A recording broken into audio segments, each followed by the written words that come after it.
యేసుక్రీస్తు వారి పరిశుద్ధమైన నామములో ఈ యొక్క ఆదివారం ముందు ఆరాధన ముగిసిన తర్వాత మనం కొంత సమయం బైబిల్ తరగతిలో కొన్ని విషయాలు నేర్చుకుందామని ముందుగా ప్రకటించిన విధంగా గత మాసంలో మనం తెస్సలోనికీ పత్రిక ప్రారంభించాం. అది కొనసాగించుకుందాం. మొదటి తెస్సలోనికీ పత్రిక కంప్లీట్ చేసుకొని మొదటి తెస్సలోనికీ పత్రికలో పౌలు ఒక విషయాన్ని వెల్లడిపరిచినప్పుడు అది కొంతమంది సందేహానికి గురి చేస్తుందండి.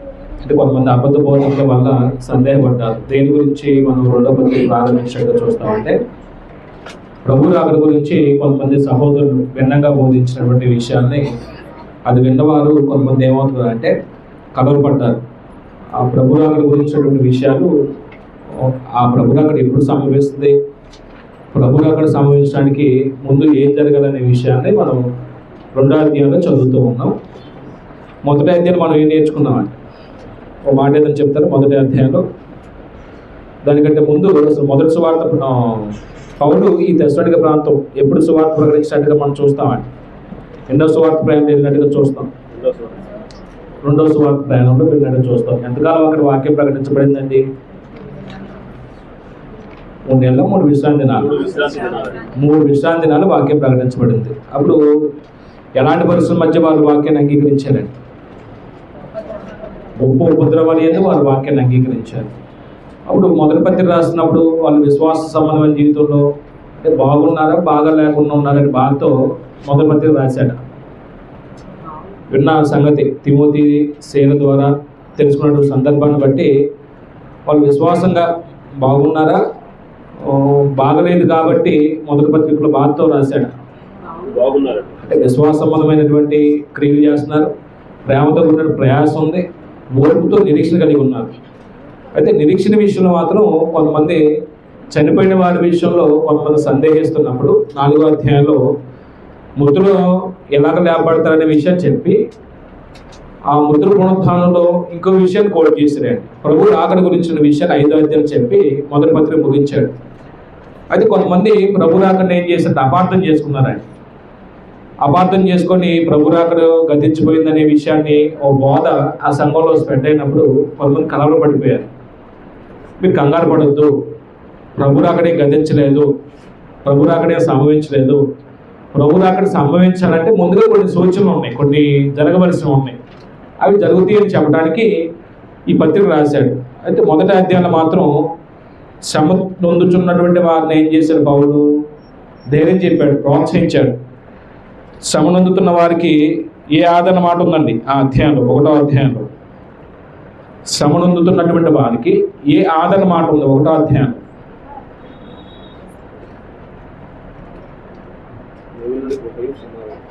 శ్రమ నొందుతున్న వారికి ఏ ఆదరణ మాట ఉందండి? అంటే మీరు ఎవరు చదవలేదండి. అయితే శ్రమ పొందుతున్న వారికి మాతో కూడా విశ్రాంతి కలిగిద్దనే మాట చెప్పాడు కదండి. శ్రమపరిచేవాడికి కలిగే నష్టం ఏంటండి? శ్రమపరిచేవాడికి శ్రమయు నిత్య నాశనం. ఎప్పుడైతే అంటే ప్రభు యొక్క దినమందు, ప్రభు రాకల్లో శ్రమ పొందేవాడేమో అపోస్తులతో పాటు లేకపోతే ఆదిమ విశ్వాసులతో పాటు ఆదరణ పొందుతాడండి, నెమ్మది పొందుతాడండి. శ్రమపరిచేవాడికి ఏం గతి పట్టింది అంటే కొంతమంది ఏం చేస్తారంటే తమ బలాన్ని, తమ అతిశయాన్ని బట్టి కొంతమంది బాధిస్తారండి, కొంతమంది ఏడిపిస్తారండి. నేను వీరుణ్ణి సూర్యుడిని అంటాను కొన్ని సందర్భంలో. బలహీనలు ఏం చేస్తారంటే అణిచివేయడానికి ప్రయత్నం చేస్తారండి. బలహీన్ని అణిచివేస్తూ మనం బాధిస్తుంటే ఈ బలహీనైన వ్యక్తి సహిస్తే ప్రభు దినమందంటండి శ్రమపరిచే వారేమో మాతో కూడా మీకు విశ్రాంతి కలిగిద్ది అని చెప్తున్నాడు. శ్రమపరిచే వాడికి ఏమో దండన కలిగిద్దని చెప్పాడు. అది మొదటి అధ్యాయంలో శ్రమ పొందుతున్న వారికి ప్రభు లేకపోతే పౌలు ఇచ్చినటువంటి ఆధారకరమైన మాట. ఇప్పుడు మనం ఏ గుంపులో ఉంటాం? శ్రమపరిచే గుంపులో ఉంటే మాత్రం ప్రభు రాకడలో మనకి శ్రమ ఉందండి, నిత్యమైన దండన ఉందండి. అది ఎవరిని బాధ పెట్టినా సరే, ఆఖరికి సంఘంలో సభ్యులు బాధ పెట్టినా, సువార్తలు బాధ పెట్టినా సరే మన చర్యలను బట్టి ఎప్పుడు ఎవరిని కూడా ఏం చేయకూడదండి, బాధ పెట్టకూడదండి. మనం కొన్ని సందర్భాల్లో మన బలాన్ని ప్రదర్శించడానికి, మన అధికారాన్ని ప్రదర్శించడానికి, ఒక నీతితో పోగొట్టుకోవడానికి ప్రయత్నం చేస్తాం. శ్రమపరిచే వారికి ఏముందన్నాడే శ్రమ. ఎక్కడుందా మాట? 6-8 వచనాల్లో ప్రభు రాకడ లేకపోతే ప్రభు ప్రత్యక్షమైనప్పుడు అంటే సంభవించే చెప్తూ, దేవుని ఎరగన వారికి, ప్రభుని యేసు సువార్తకు లోబడిన వారికి ప్రతిదండన చేయనప్పుడు మిమ్మల్ని శ్రమపరుచున్న వారికి శ్రమ పొందు పరిచే వారికి ఏముందన్నాడు? శ్రమ ఉంది. శ్రమ పొందుతున్న మీకు మాతో కూడా విశ్రాంతి అనుగ్రహించడం దేవునికి న్యాయమే. అది అంటే ఈ అధ్యాయంలో ముఖ్యమైనటువంటి మాట. శ్రమల్లో ఉన్న వారిని ధైర్యం చెప్పే మాట అండి ఇది. మీరు ఎవరైనా ఎవరి చేతన శ్రమ పెట్టబడితే, శ్రమ అంటే అదేదో అనుకోమాకండి, మనసును నొప్పించడం అండి, మనసును బాధ పెట్టడం, మనసును కష్టపెట్టడం. కొన్ని సందర్భాల్లో భర్త ఏం చేస్తాడండి, భార్య బలహీనరాలు చేసి భార్యని ఏడ్పించి తింటాడే. ఒక విష సంస్కృతి వచ్చేస్తుందండి ఇప్పుడు. కొంతమంది పురుషులు కుటుంబాన్ని కట్టాల్సింది పోయి కుటుంబానికి భారం ఉండే వాళ్ళు ఉన్నారండి ప్రస్తుతం కొంతమంది కొన్ని కుటుంబాలు. అలాంటి వారికి ఏముందంటాడంటే, నువ్వు నీ భార్యను సంపరిస్తే ప్రభు ఆకలిలోనంటండి సంపూర్చుందంటే, కిందకు వస్తే నిత్యమైనది అన్నాడు అన్నాడు, నిత్యం నాశనం అన్నాడే. అది కఠినమైన మాట్లాడండి. మనం ఎప్పుడు కూడా ఎవరిని కూడా ఏం చేయకూడదండి, సంపరించకూడదండి. అప్పుడు 2వ అధ్యాయంలో అంటే ఈ పత్రిక 1-2 ఏమో ఉపోద్ఘాతం చెప్పుకున్నామండి, 3వ వచనంలోనేమో ప్రార్థన కృతజ్ఞతాస్తుతులు చెప్పుకున్నాం. 1వ అధ్యాయం 4 నుంచి 3వ అధ్యాయం 5వ వచనం వరకు పాఠం చెప్పుకున్నామండి. ఇప్పుడు పాఠంలో ఉన్నాం. 2వ అధ్యాయంకి వెళ్ళిపోదాం. తెస్సలోనికీయులకు 2వ పత్రిక 1-2 వచనాలు ఒకసారి చదువుతారా?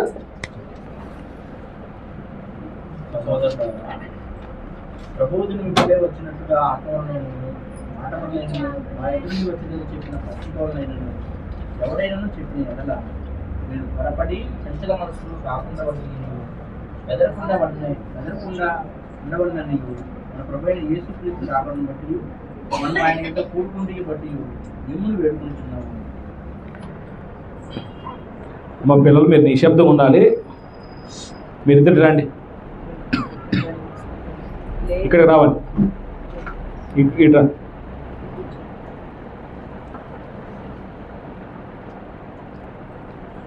అంటే నా ఆశ ఏంటంటే ఈ 2వ అధ్యాయం ప్రతి క్రీస్తు సంఘ సభ్యుడు తెలియాలండి. ఈ భ్రష్టత్వం తెలియకపోతే క్రీస్తు సంఘానికి మత శాఖలు తేడా తెలియకుండా బ్రతికేస్తామని. ఈ 2వ అధ్యాయం చాలామందికి స్పష్టమైన అవగాహన ఉందండి, క్రీస్తు సంఘంలో కూడా సరైన అవగాహన ఉందండి. అంటే నేను పూర్తిగా అర్థం చేసుకున్నాను కాదు, నాకు అర్థమైన కోణంలో మీకు అర్థమయ్యేదిగా చెప్పాలని నా ప్రయత్నం అండి. మీరేమో చాలా వ్యాపకాలు ఉంటాయి, అవన్నీ పెట్టుకొని ఇక్కడికి వస్తారండి. నా ఆశ ఏంటంటే కొద్దిగా మీ బుర్రలో పెట్టాలని నా ప్రయత్నం అండి. పూర్వం కొంతమంది బైబిల్ ట్రైనింగ్ ఇచ్చేవాళ్ళండి. ఎవరికంటే సువార్త చేయాలనే ఉద్దేశంతో సువార్తకి ట్రైనింగ్ ఇచ్చేవాళ్ళండి. బైబిల్ సువార్తికులు మాత్రమేనా, క్రైస్తవులు అందరికా, లేదా క్రీస్తు సంఘ సభ్యులు అందరికా?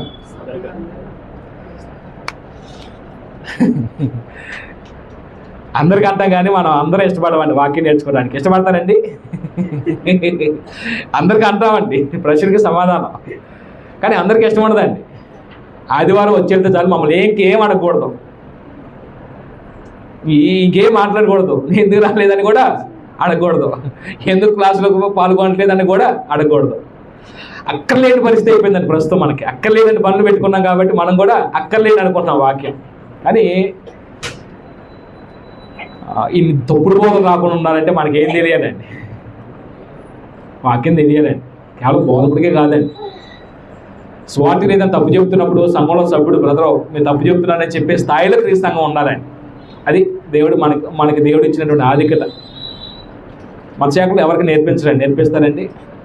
నేర్పిస్తే మళ్ళీ వాళ్ళు మనం మేకులాగా తయారవుతారని ఏం చేస్తారండి? మీ దగ్గర కూర్చో అని ఏం చేస్తారండి? ఏదైనా ప్రశ్న ఎత్తే అది మర్మాలు మీకు తెలియదు, కూర్చోండి మీరు ప్రశ్న వేయకూడదు అని ఏం చేస్తారండి? ఏదన్నా డౌట్ వచ్చి అడగడానికి ప్రయత్నం చేస్తే వాళ్ళు నోటు మూయిస్తారే. క్రీస్తు సంఘంలోనేమో పాపం ప్రతి వచనం ప్రతి మాటకి అర్థం చెబుతూ వివరంగా నేర్పిస్తుంటే వాక్యం కొంచెం లోకు అండి మనకి. వాళ్ళకేం తెలియదు కాబట్టి అమ్మో అయ్యగారు చెప్పారు మాకు అని ఒక పదం ఏదైనా తెలుసుకుంటే ఎగ్జైట్ ఫీల్ అవుతారండి. మనకేమో ఆ ఎగ్జైట్మెంట్ ఉండదండి. అంటే నాకు వాక్యం నేర్చుకోవడం అన్నా ఎవరికైనా నేర్చుకునే విషయాలు చెప్పడం అన్నా అదొక ఎగ్జైట్మెంట్ అండి. తెలిసిన విషయాలు ఎవరికైనా చెప్పాలి. మీలో కొంతమంది అలా డెవలప్ అవ్వాలని నా ఆశ అండి. రైట్, 2వ అధ్యాయంకి వెళ్ళిపోదామండి మనం. ఈ మాటతో అయిపోయింది టైం మొత్తం. 1-2 వర్షాల్లో సహోదరులారా, ప్రభు దినం ఎప్పుడే వచ్చి ఉన్నట్టుగా ఆత్మ వలనైనను మాట వలనైనను మా ఎదురుండి వచ్చినదని చెప్పిన పత్రిక వలనైనను ఎవడైనా చెప్పిన ఎడల మీరు త్వరపడి చంచల మనసులు కాకుండా వలననియు బెదరకుండా వలననియు మన ప్రభుని యేసుక్రీస్తు రాకను బట్టి మనము ఆయన యొద్ద కూడుకొండు బట్టి మిమ్మల్ని వేడుకొనుచున్నాము. పౌలు ఏ విషయంలో వేడుకుంటున్నాడండి? అక్కడ ఉన్న పరిస్థితి ఏంటండి? ఒక ప్రాబ్లం వచ్చిందండి. అంటే ఎవరో కొంతమందికి అక్కడ ఉన్న సంఘానికి ప్రభు అక్కడ గదించిపోయింది, ప్రభు అక్కడ వచ్చే ఉంది అని చెప్పేస్తున్నారండి. అది విన్న వారి యొక్క మనసు ఏమైపోయింది? గలిబిలైపోయిందండి, చంచల మనసులు అయిపోయారండి.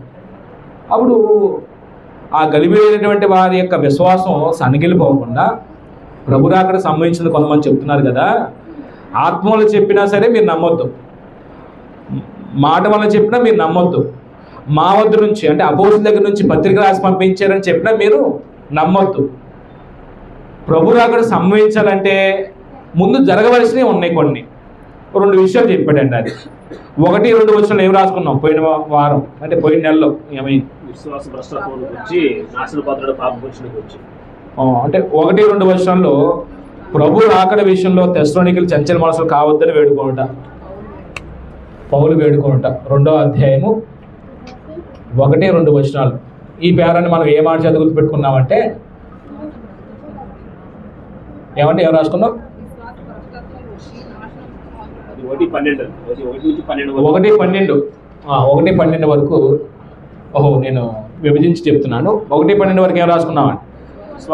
విశ్వాస భ్రష్టత్వం గురించి, నాశనపాత్రులకు పాప పురుషుని గురించి. ఈ పేరాలో విశ్వాస భ్రష్టత్వం గురించి చెప్పాడు. విశ్వాస భ్రష్టత్వం గూర్చి, నాశన పాత్రుడకు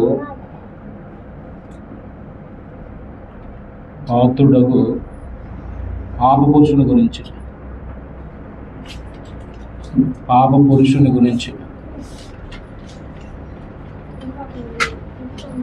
అప్పుడు 1-2 వచనాల్లో మనం చదివిన పేరాన్ని ప్రభు రాకడ విషయంలో తెస్సలోనికీయులు చంచల మనసులు కావద్దని వేడుకోంట. అక్కడ జరుగుతున్న సమస్యను బట్టి కొంతమంది విశ్వాసులు ఏమవుతున్నారంటే చంచల మనసులు అవుతున్నారండి. ప్రభువు రాకడను గురించి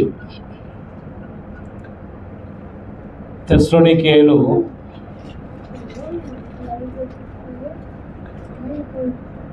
చంచల మనసులు కాకుండాని, చంచల మనస్కులు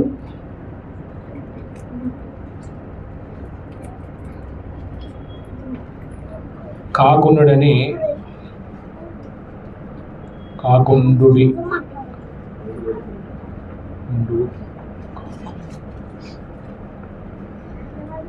పౌలు వేడుకొనుట.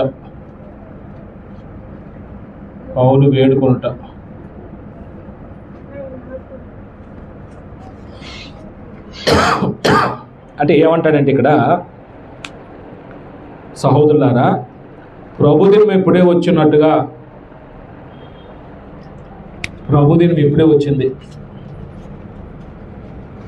ప్రభు దినము వచ్చేసింది అని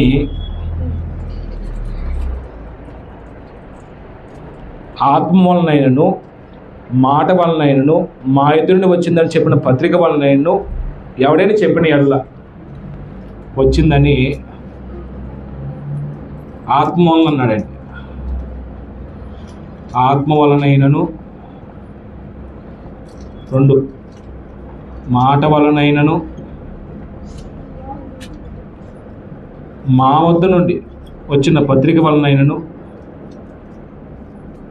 వద్ద నుండి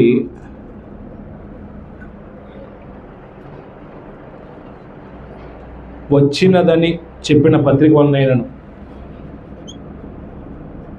వచ్చినదని చెప్పిన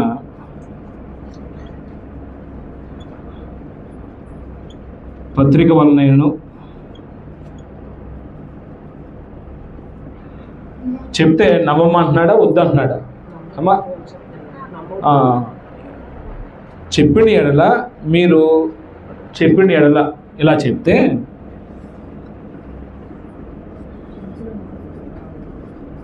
చెప్పిన ఎడల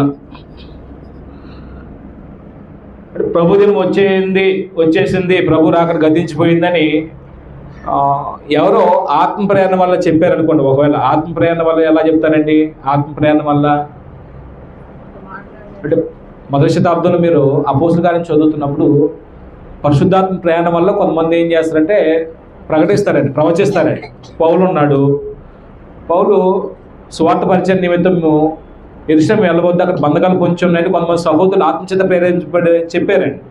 అంటే అది ఎలా చెప్పారంటే వాళ్ళ జ్ఞానం కాదు, అది పరిశుద్ధాత్మ ఏం చేస్తాడు, వాళ్ళకి ఆ జ్ఞానం ఇచ్చి వాళ్ళ చేత ప్రేరేపిస్తాడు. అలాగా ఒకవేళ ఎవరైనా ఇగో పరిశుద్ధాత్మ మాకు బయలుపరిచాడు అని ప్రభు అక్కడ గతించిందని చెప్పినా సరే ఏం చేయొద్దు అంటున్నాడే, నమ్మంటున్నాడు, నమ్మొద్దు అంటున్నాడు, నమ్మొద్దు అంటున్నాడు. మాట వలన కొన్ని సందర్భాల్లో అల్లీలు మాట్లాడుకొని కొన్ని నిర్ణయాలకు వచ్చేస్తారండి. అవి ఏం చేస్తారు, ఇంకొకరు చెప్తారండి వచ్చి.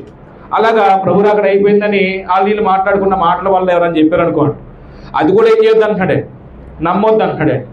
మా వద్ద నుండి వచ్చిందని చెప్పినటువంటి పత్రిక రాసి పంపించాడు అనుకోండి, అపోస్తులు రాసి పంపించారు పత్రిక, ఈ పత్రిక చదవండి కాబట్టి ప్రభు అక్కడ గతించిపోయిందని ఎవరైనా చెప్పినా సరే ఏం చేయొద్దు అంటున్నాడే, నమ్మొద్దు అంటున్నాడే.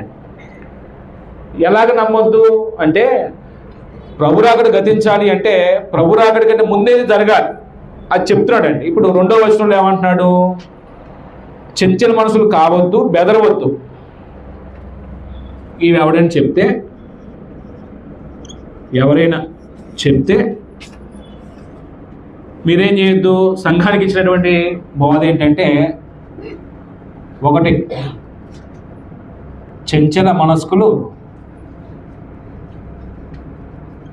కావద్దు. చంచల మనస్కులు అంటే ఏంటంటే, చంచల మనస్తత్వం అంటే నిలకలేని మనస్తత్వం, స్థిరత్వం లేని మనస్తత్వం. మనం ఇందాక చెప్పిన పాఠంలో కూడా కొంతమంది ఏదన్నా సంగతి విన్న తర్వాత వెంటనే ఊగిపోతారండి. ఒక బోధ దుర్బోధ వచ్చింది అనుకోండి, ఇప్పుడు లైవ్ వస్తుంది అయినప్పటికీ ఒక చిన్న ఉదాహరణ చెప్తానండి. ఇప్పుడు యేసు దేవుడు కాదు, దేవుడు కుమారుడు కాదు, ఆయన నిత్యత్వం లేడు అని క్రీస్తు సంఘంలో బోధించే వాళ్ళు ఉన్నారండి. ఇప్పుడు అది వచ్చింది అనుకోండి, ఏం చేయాలండి? యేసు నిత్యత్వం లేడు, ఆయన మనలాంటి వ్యక్తి, ఆయనకి పుట్టుకుంది, లేకపోతే ఇలా చెప్పారు అనుకోండి క్రీస్తు సంఘంలో, ఏం చేయాలండి అప్పుడు? అంటే కంగారు పడి అంటే నమ్మేయకూడదండి. అమ్మో ఆయన ఇన్ని వచనాలు చూపించాడు అని నమ్మేయకూడదండి. అంటే మనం వీక్ మైండ్ ఏంటంటే ఎవరైనా ఏదైనా చెప్తే తొందరగా నమ్మేస్తామండి. అలా నమ్మకుండా బైబిల్ చదవాలండి, మామూలు ప్రార్థన చేసుకొని దేవుడు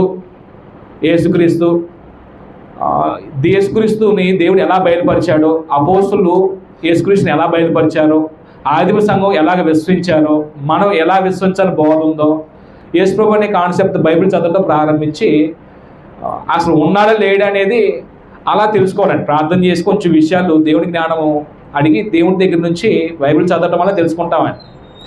మనకి ఈ నాలెడ్జ్ లేనప్పుడు ఏమవుతామంటే ప్రతి బోధకి ఏమవుతామండి, తిరిగిపోతామండి. అందుకు చర్చల మనసులు కావద్దు, అస్థిరత్వమైనటువంటి నిలకలేని మనస్తత్వం ఉండొద్దు. ఇంకోటి ఏమన్నాడు అంటే బెదిరిపోవద్దు. అంటే కొంతమంది భయపడి ఏం చేయబడతారండి, జారిపోతారండి. బెదిరిపోవద్దు.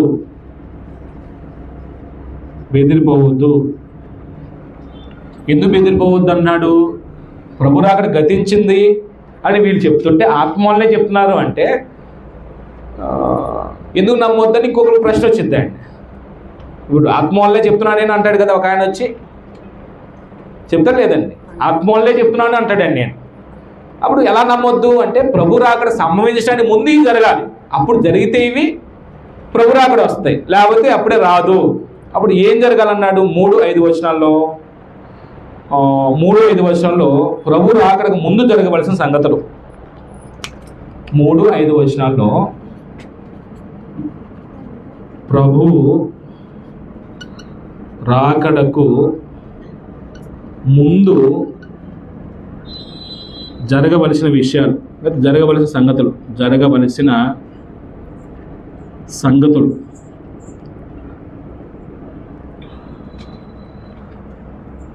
ఒకటి 3వ వచనం ఏమన్నాడంటే భ్రష్టత్వం సంభవించి,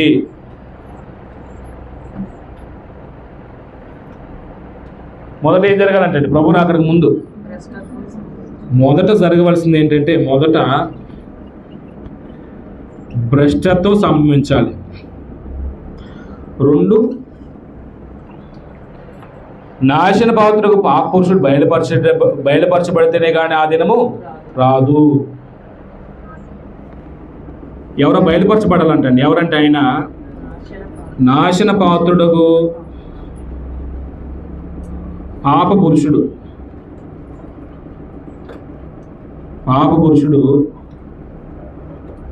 బయలుపరచబడాలి. ఈ 2 జరిగితేనే ప్రభు రాకడ సంభవించిందండి.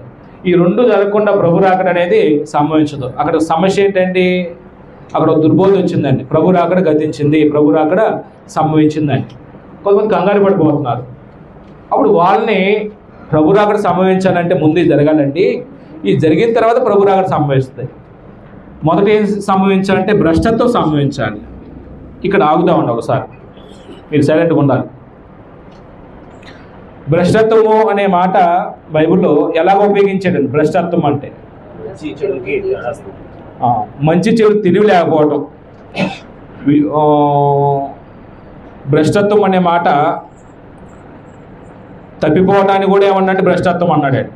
త్రోవ తప్పిపోవటానికి కూడా భ్రష్టత్వం అన్నాడండి. అంటే నేనేం రాసుకున్నానంటే ఈ భ్రష్టత్వం అనే మాటకి అర్థం వైదొలిపోవటం, పడిపోవటం, మత పరిత్యాగం, తిరుగుబాటు లేకపోతే మంచి చెడు తేడా తెలియని స్థితి. భ్రష్టత్వం అనే మాటనే వైదొలిపోవటం.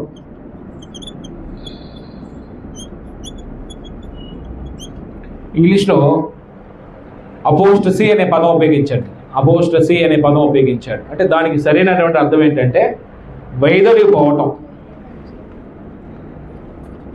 లేకపోతే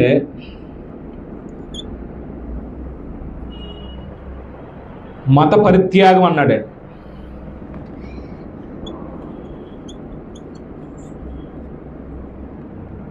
అంటే భ్రష్టత్వానికి వెళ్ళిపోతున్నారు అంటే చెడు పనిని జరిగించేవాడిని ఆ మాట అంటామండి. అంటే ఒకప్పుడు మంచోడే, ఆ మంచి స్థితి నుంచి ఏమైపోతున్నాడు? వైదొలిపోతున్నాడు. మత సంబంధమైన విషయంలో ఏమైపోతున్నాడు? పరిత్యాగం చేస్తున్నాడు.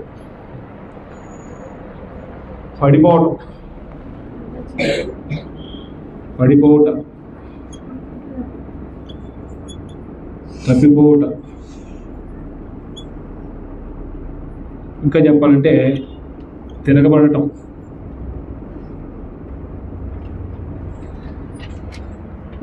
ఏ భ్రష్టత్వం గురించి మాట్లాడుతున్నాడండి? ఈ భ్రష్టత్వం అనేది, వైదొలిపోవటం అనేది, పడిపోవటం అనేది వ్యక్తి భ్రష్టత్వం గురించి మాట్లాడుతున్నాడా? విశ్వాస సంబంధమైనటువంటి భ్రష్టత్వం గురించి మాట్లాడుతున్నాడా? మత భ్రష్టత్వం గురించి మాట్లాడుతున్నాడు? ఏ భ్రష్టత్వం గురించి మాట్లాడుతున్నాడు అండి? వ్యక్తి భ్రష్టత్వమా, మత సంబంధమైన భ్రష్టత్వమా? ఏ భ్రష్టత్వం అండి ఇది? వ్యక్తి భ్రష్టత్వం మొట్టమొదటి ఆదాం దగ్గరే ప్రారంభమైందండి. ఆదాం పాపం చేసినప్పుడు విచక్షణ కోల్పోయాడు. పాపం చేసిన ప్రతి మనిషి ఏమైపోతున్నాడండి? భ్రష్టుడైపోతున్నాడండి. ఇది వ్యక్తి భ్రష్టత్వం కాదండి, మత సంబంధమైన విశ్వాస సంబంధమైన నుంచి తప్పిపోవటం అండి, తొలగిపోవటం అండి. అది సంభవిస్తుంది ముందు అనే విషయం చెప్పాడండి. అంటే దీనికి సంబంధించి మత సంబంధమైన భ్రష్టత్వం అనే మాట సంఘము భ్రష్టత్వానికి లోనవుతుంది. సంఘము భ్రష్టత్వానికి లోనవుతుంది. అంటే సంఘం నుండి కొంతమంది ఏమవుతారంటే విశ్వాసం నుంచి తొలగిపోతారు, సత్యం నుంచి తొలగిపోతారు, అపోస్తల బోధ నుంచి కొంతమంది ఏమైపోతున్నారండి? తొలగిపోతారు.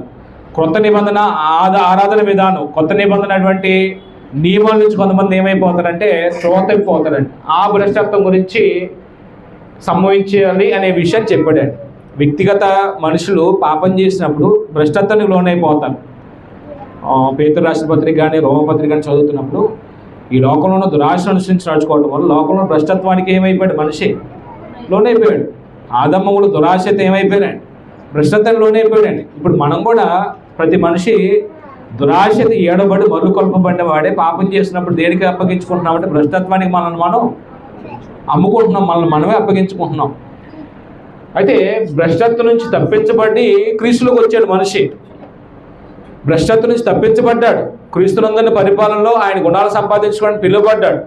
ఇప్పుడు పిలువబడిన స్థితి నుంచి ఏమవుతున్నాడు మనుషులు, విశ్వాసమైనటువంటి మార్గం నుంచి ఏమైపోతున్నారు, తొలగిపోతున్నారు. దాన్ని ఏమన్నాడంటే మత భ్రష్టత్వం అన్నాడండి. మనకు అర్థం కావడానికి సంఘ భ్రష్టత్వం అన్నాడండి. జాగ్రత్తగా అర్థం చేసే ప్రయత్నం చేయండి. వ్యక్తి భ్రష్టత్వం గురించి కాదు మనం ఆలోచిస్తుంది, మత సంబంధమైన భ్రష్టత్వం, అయితే సంఘం భ్రష్టత్వానికి లోనవుతుందనే విషయాన్ని మొట్టమొదటి జరగాలండి.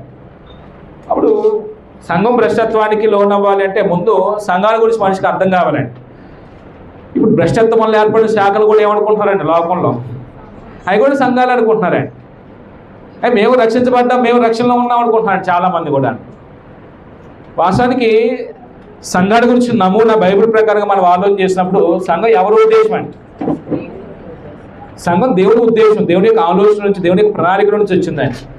అంటే ఇక్కడ సంఘ భ్రష్టత్వానికి సంబంధించి ముందు సంఘాల గురించి ఆలోచన చేస్తే ఇది మీ అందరికీ తెలిసిందే. సంఘం గురించి, సంఘం యొక్క ప్రారంభం, దాని ఉనికి ఎలాగ ఈ భూమి మీద ఆవిర్భవించిందో, సంఘం ఎలాగ విస్తరిస్తూ వచ్చిందో, ఆ సంఘం ఎవరి చేత ప్రారంభం అవ్వాలో, ఎక్కడ ప్రారంభం అవ్వాలో, ఆ సంఘం యొక్క అధికారం, పూర్ణమైన అధికారం సంఘంలో ఎవరిదో బైబిల్ ప్రకారంగా మనం చూసినప్పుడు కొన్ని సందర్భాలు నేను జ్ఞాపకం చేస్తున్నాను. మీరు ఎఫెసీ పత్రిక 3వ అధ్యాయము 8-11 వచనం చదువుతున్నప్పుడు సంఘం ఎవరి సంకల్పం చెప్తాడండి. అక్కడ సంఘాల గురించి మొట్టమొదటి మనిషి ఆలోచన చేసినప్పుడు అది దేవుని సంకల్పము, దేవుని సంకల్పము. ఎఫెసీ 3:8-11 ప్రకారంగా పరలోకంలో ఉన్న దేవదూతలకి ఈ భూమి మీద ఉన్న సంఘం ద్వారా దేవుని యొక్క జ్ఞానాన్ని తెలియపరిచే కేంద్రం ఏంటంటే సంఘం అండి. ఎప్పుడు నిర్ణయించిన సంఘాన్ని గురించి అంటే ఈ వచనాలు చెప్తాడు, క్రీస్తు యేసునందు చేసిన నిత్య సంకల్పం చొప్పున అంటాడండి. ఎప్పుడు చేసిన నా సంకల్పం నిత్య సంకల్పం అంటాడండి. అంటే ఎల్లప్పుడూ ఉండేది అది నిత్య సంకల్పం అనేది. క్రీస్తు యేసునందు సంఘం ద్వారా తన యొక్క నానా విధమైన జ్ఞానం ఇప్పుడు తెలియబడాలని ఉద్దేశించి పరలోకంలో అధికారులు ప్రధానులకి దేవుని యొక్క జ్ఞానం తెలియపరిచే కేంద్రం సంఘం. ఆ సంఘాన్ని గురించి దేవుడు ఎప్పుడు రూపొందించాడు, ఎప్పుడు ఆలోచించాడంటే అనాది కాలంలోనే ఆలోచించినట్టుగా మనకు లేఖనాలు స్పష్టంగా చెప్తాయండి. అంటే దాని యొక్క ప్రారంభం కానీ అది ఎలా ఉనికిలోకి వచ్చిందో మనం చూస్తున్నప్పుడు ప్రవక్తల ద్వారా దేవుడు ప్రవచింపజేశాడు. యెషయా చెప్పాడు, మీకా చెప్పాడు, దానియేలు చెప్పాడు, జకరియా గ్రంథంలో చెప్పండి. ఈ ప్రవక్తలు చెప్పినటువంటి లేఖనాలన్నీ కూడాను సంఘం ఎక్కడ ప్రారంభం అవ్వాలండి, ఎక్కడ ప్రారంభం అంటే యెరూషలేములో ప్రారంభం అవ్వాలండి. యెరూషలేం. యెషయా గ్రంథము 2వ అధ్యాయము 2-4 వచనాల ప్రకారంగా ఎప్పుడు ప్రారంభం అవ్వాలండి, ఎప్పుడు అంటే అంత్య దినాల్లో. ఈ అంత్య దినాల్లో ధర్మశాస్త్రం ముగింపు దినాల్లో సంఘం ప్రారంభం అవ్వాలి. అంత్య దినాల్లో ప్రతి వాని మీద నా ఆత్మను కొమ్మరిస్తా అని చెప్పాడు చూడండి, 50 చెప్పిన మాట. ఆ అంత్య దినాల్లో పెంతెకోస్తు అనే పండుగ రోజున సంఘం ప్రారంభమైనట్టుగా దాని స్థాపన చూస్తే దానికంటే ముందు స్థాపకుడు ఎవరండి, స్థాపకుడు ఎవరండి, ఫౌండర్ ఎవరండి, క్రీస్తు. అంటే ఎలా చెప్తాం క్రీస్తు ఫౌండర్ అని అంటే జకరియా గ్రంథంలో 6వ అధ్యాయం 12-13 వచనం చదువుతున్నప్పుడు చిగురు అని ఒకడు కలడు, చిగురు అనే మాట దావీదు సంతానం నుంచి వచ్చినటువంటి యేసుక్రీస్తు వారికి ఉపయోగించాడు ప్రవక్త. చిగురుని ఒకడు కలడు, యెహోవా మందిరమును ఆయన కడతాడు, అతడే యెహోవా ఆలయమును కట్టును అంటాడండి. అతడే అనే మాట ఎవరికి సంబంధించిందంటే యేసుక్రీస్తు వారికి సంబంధించిందండి. దావీదు సంతానం నుంచి వచ్చినటువంటి యేసుక్రీస్తు దేవుడి సింహాసనమైనటువంటి దావీదు సింహాసనం మీద కూర్చొని రాజ్య పరిపాలన చేయడానికి మందిరాన్ని కడతాడనే దావీదు చెప్పిన మాటను బట్టి యేసు ప్రభు దావీదు సంతానం నుంచి వచ్చి ఏం చేస్తాడంటే ఆత్మ సంబంధమైన సంఘాన్ని కట్టాలండి. శరీరధారి కూడా ఉన్న దినాల్లో ఆయన వాగ్దానం చేశాడు. మత్తయి సువార్త మీరు చదువుతున్నప్పుడు 16వ అధ్యాయము 16-18 వచనాల్లో పేతురుతో చెప్పిన మాట ఏంటంటే, పిలుపుదేని కైసరయ ప్రాంతంలో చెప్పాడు ఒక మాట, ఈ బండ మీద నా సంఘమును కట్టుదును అన్నాడండి. కట్టేది క్రీస్తు, ప్రవక్త చెప్పాడు కాబట్టి క్రీస్తు వాగ్దానం చేశాడు. అప్పుడు ఆ సంఘం కొట్టడం కొరకు యేసు ప్రభు ఏం చేశాడండి, ఎలా కట్టాడండి? అపోస్తలకార్యం 20-28 వచ్చిన ప్రకారంగా స్వరక్తమిచ్చి సంపాదించిన సంఘం అన్నాడండి. అంటే యేసు ప్రభు సంఘం స్థాపించే విషయం దేవుడు సంకల్పిస్తే, కాలం పరిపడినప్పుడు దేవుడు ఈ లోకంలో క్రీస్తుని పంపించినప్పుడు క్రీస్తు చేయవలసింది ఏంటంటే పాపంలో ఉన్నటువంటి మనుషులు విమోచించాలి, ఒక మంచి ఆత్మ సంబంధమైన వాతావరణమైనటువంటి సంఘాన్ని ఏర్పాటు చేయాలి. అందుకు ఆయన వాగ్దానం చేసి ఆయన రక్తం ఇచ్చి ఏం చేశాడండి, ఒక ఆత్మ సంబంధమైన వాతావరణాన్ని భూమి మీద ఏర్పాటు చేశాడండి. దానికి అపోస్తలులు పెట్టిన పేరేంటండి అమ్మా? రోమా 16:16 ప్రకారంగా ఏ పేరుతో గుర్తించారు అపోస్తలులు అంటే, పేరు క్రీస్తు సంఘము. అంటే క్రీస్తు సంఘం అనే నామం వాస్తవానికి ఎవరిని బట్టి కలిగిందంటే యేసుని బట్టి. ఎందుకు కలిగిందయ్యా క్రీస్తు పేరు అంటే, ఆయన వాగ్దానం చేశాడు, ప్రవక్తలు ఆయనే కట్టాలని ప్రవచించారు, ఆయన వాగ్దానం చేశాడు, ఆయన రక్తమిచ్చి కొనుక్కున్నాడు. శిరస్సు ఎవరండి? క్రీస్తు. శరీరం ఎవరండి? సంఘం. అంటే క్రీస్తుకి సంఘానికి ఉన్నటువంటి సంబంధం ఏంటంటే, ఇక్కడ రాస్తానండి, ఆయన శిరస్సుగా ఉన్నాడు, సంఘం శరీరం అండి, క్రీస్తు సంఘము. ఒకసారి అంటే నేను ఈ భ్రష్టత్వానికి లోన్న ఉద్ది సంఘం అనడానికి ముందు సంఘాన్ని గురించి ఒక అంటాను అర్థం కావాలండి. అంటే క్రీస్తు యొక్క సంఘం మిగిలిన మత శాఖలు మానవ కల్పిత సంఘాల్లో ఒకట, దేవుడి సంకల్పంలోనిది అనేది ఒకసారి మనం ఆలోచన చేస్తున్నాం. భవిష్యత్తుని దేవుడు నిర్ణయించాడు. యేసుక్రీస్తు ద్వారా ఈ భూమి మీద పరిశుద్ధులైనటువంటి నిర్దోషైన కుమారుని స్వీకరించాలని ఆలోచన చేసినప్పుడు ఎక్కడ ఉత్పత్తి అవుతారు వీళ్ళందరూ కూడాను? సంఘంలో పరిశుద్ధులైన నిర్దోషులైనటువంటి వారు తయారవుతారండి. అందుకు ఆ పరిశుద్ధులైన నిర్దోషులైనటువంటి జీవిత విధానం ద్వారా దేవుని యొక్క జ్ఞానం ఏం చేయబడాలి? పరలోకంలో అధికారులు ప్రధానులకు తెలియపరిచే కేంద్ర సంఘం అయితే అది ఎక్కడ ప్రారంభం అవ్వాలని ప్రవక్తల ద్వారా దేవుడు ప్రవచించాడంటే యెరూషలేములో ప్రారంభం అవ్వాలి. ఎప్పుడు అంటే అంత్య దినాల్లో, ధర్మశాస్త్రం ముగింపు దినాల్లో సంఘం ప్రారంభం అవ్వాలి. అప్పుడు స్థాపకుడు ఎవరు స్థాపిస్తారు అంటే యేసుక్రీస్తు వారే స్థాపించాలి సంఘాన్ని. యేసుక్రీస్తుకు దేవుడు ఇచ్చినటువంటి ఆధిక్యత అది. ఎందుకంటే ఎవరి ద్వారా మన కుమారులుగా స్వీకరించాలని సంకల్పం? క్రీస్తు ద్వారా. ఎవరి లాంటి సారూప్యత సంపాదించాలి మనం? క్రీస్తు లాంటి సారూప్యతను. అందుకు దేవుడు ఏం చేశాడంటే యేసుక్రీస్తు వారిని కాలం పరిపడి లోకాన్ని పంపించి ఆయన రక్తం ఇచ్చి ఒక ఆత్మీయ వాతావరణాన్ని భూమి మీద ఏర్పాటు చేసిన అదే సంఘం. అందుకే మీరు పౌలు పత్రిక చదువుతున్నప్పుడు క్రీస్తునందనే మాట చదువుతారండి. క్రీస్తునందంటే క్రీస్తు యొక్క అధికారం ఎక్కడ ఉందండి? క్రీస్తుకు సంబంధించింది భూమి మీద వాతావరణం ఏముందంటే ఆయన స్వరక్తం మీద సంపాదించిన సంఘం ఉందండి. ఆ సంఘంలోకి మనుషులు ఏం చేస్తున్నట్టు యేసు ప్రభు రక్తం ఇచ్చి కొనుక్కుంటున్నాడు. మనం అందరం విలువ పెట్టి కొనబడిన వారు కాబట్టి మనం ఎవరి సంబంధులుగా ఉండాలండి? ఇప్పుడు క్రీస్తు సంబంధులుగా ఉండాలి.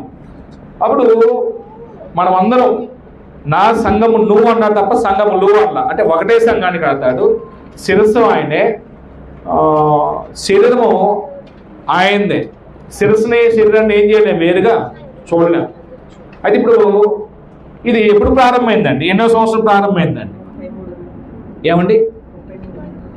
సంవత్సరం వచ్చేసి 33.5 లేదా 33 33.5 అంటే యేసు ప్రభు వారు 0 దగ్గర నుంచి ఆయన కాలాన్ని లెక్కిస్తే క్రీస్తు శకం 1, 2, 3 అట్లాగా ఆయన 30 సంవత్సరాలు జీవించాడు శరీరధారిగా. 3.5 సంవత్సరాలు సేవా పరిచయం చేసి ఆయన జీవితాన్ని తండ్రి చిత్తం జరిగించి వెళ్ళిపోయారండి. అంటే తర్వాత యేసు ప్రభు ఆజ్ఞాపించినటువంటి అపోస్తులు ఏం చేశారు? సువార్త ప్రకటించి పెంతెకోస్తు పండుగ రోజున బహిరంగ ప్రసంగంలో ఇంచుమించుగా 3,000 మంది ఏం చేయబడ్డారండి? ఈ సంఘంలోనికి చేర్చబడిన వారి సంఖ్య ఎంత అండి అంటే సంఖ్య 12 మంది అపోస్తులు ప్లస్ 3,000 మంది సుమారుగా. ఇది మొట్టమొదటి ప్రారంభ శతాబ్దంలో దేవుడు సంకల్పించిన క్రీస్తు యొక్క సంఘం ప్రారంభమైందండి. ఎంతకాలం కొనసాగుతూ వచ్చిందండి ఈ సంఘం. వాస్తవానికి ఇలాగా అపోస్తులు ఉన్నంతకాలం సంఘం విశ్వాస భ్రష్టత్వానికి లోనవల. అపోస్తులు నెమ్మదిగా గతించిపోతున్నప్పుడు ఇంచుమించుగా ఈ భ్రష్టత్వాన్ని సంవేదిస్తాడు దేవుడు ముందే తెలియపరుస్తూ వచ్చాడు. ముందు అపోస్తులు ఉన్న కాలంలోనే సర్వజ్ఞుడు దేవుడు సంఘంలో ఉన్నటువంటి సభ్యుడికి ఎలాంటి మనస్తత్వం వస్తుందో, వారు విశ్వాసం నుంచి ఎలా తొలగిపోతారో, తొలగిపోవటం వల్ల ఎలాంటి పరిస్థితులు చోటు చేసుకొని ఈ సంఘాలు గలిబిలి అవుతాయో కొన్ని హెచ్చరికలు చేస్తూ వచ్చాడు పరిశుద్ధాత్మ ప్రయాణం వల్ల. కొన్ని మాటలు చదువుదాం. తిమోతి రాసిన పత్రిక మీరు 4వ అధ్యాయం ఒకసారి చూద్దామండి. అంటే సంభవించే భ్రష్టత్వం గురించి దేవుడు ముందే చెప్పాడు. మొదటి భ్రష్టత్వం సంభవించాలి, దీని గురించి మనం చదువుతున్నాం. దీంట్లో ఏ పాయింట్ సంఘ భ్రష్టత్వం లోనవుతుంది, బి పాయింట్ సంఘ భ్రష్టత్వం గురించి ముందుగానే ప్రవచించబడింది. సంఘ భ్రష్టత్వం గురించి ముందుగానే ప్రవచించబడింది.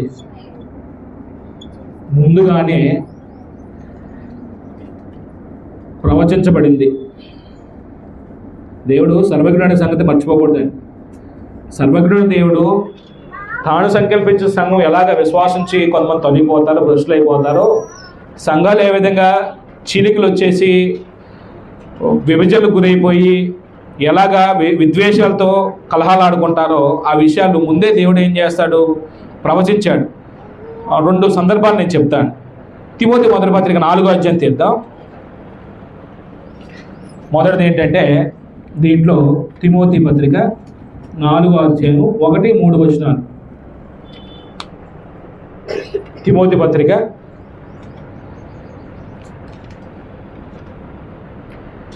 నేను చదువుతాను. ఈ మాటలు ఒకసారి మీరు ఆలోచించడానికి ప్రయత్నం చేయండి. అయితే కడవరి దినములలో కొందరు, కడవరి దినాలనే మాట చివరి దినాలు అంటే ఏ చివరి దినాల గురించి మాట్లాడుతున్నాడు? ఇది సంఘం ప్రారంభమైంది ప్రభు యొక్క రాకడకు ముందు జరిగే పరిస్థితి అండి. రాకడ దినాలకు ముందండి. అంటే రాకడ దినాల్లో చివరి దినాలు అనే పదం మనం అర్థం చేసుకోవాలి. రాకడ దినాల్లో అనే మాట ప్రభు యొక్క రాకడకు సంబంధించి చివరి దినాలండి. కొందరు అబద్ధికుల వేషధారణ వలనను మోసపరుచు ఆత్మ ఎందును దెయ్యముల బోధ లక్ష్యం ఉంచి విశ్వాస భ్రష్టులకు ఆత్మతేటగా చెప్పుచున్నాడు. భ్రష్టత్వం సంబంధించిందని దానికి సంబంధించిన బోధ ముందే చెప్పాడా లేదండి? దానికి సంబంధించిన ముందుగా చెప్పబడింది ఏంటంటే ఆత్మ తేటగా చెప్తున్నాడు అంటాడు. పరిశుద్ధాత్మ తేటగా చెప్తున్నాడు. ఏమని అంటే, ఒకటి ఈ భ్రష్టత్వానికి సంబంధించిన బోధ మొట్టమొదటి ఏం జరగాలంటే అండి, కొందరు వివాహంను నిషేధించుదురు.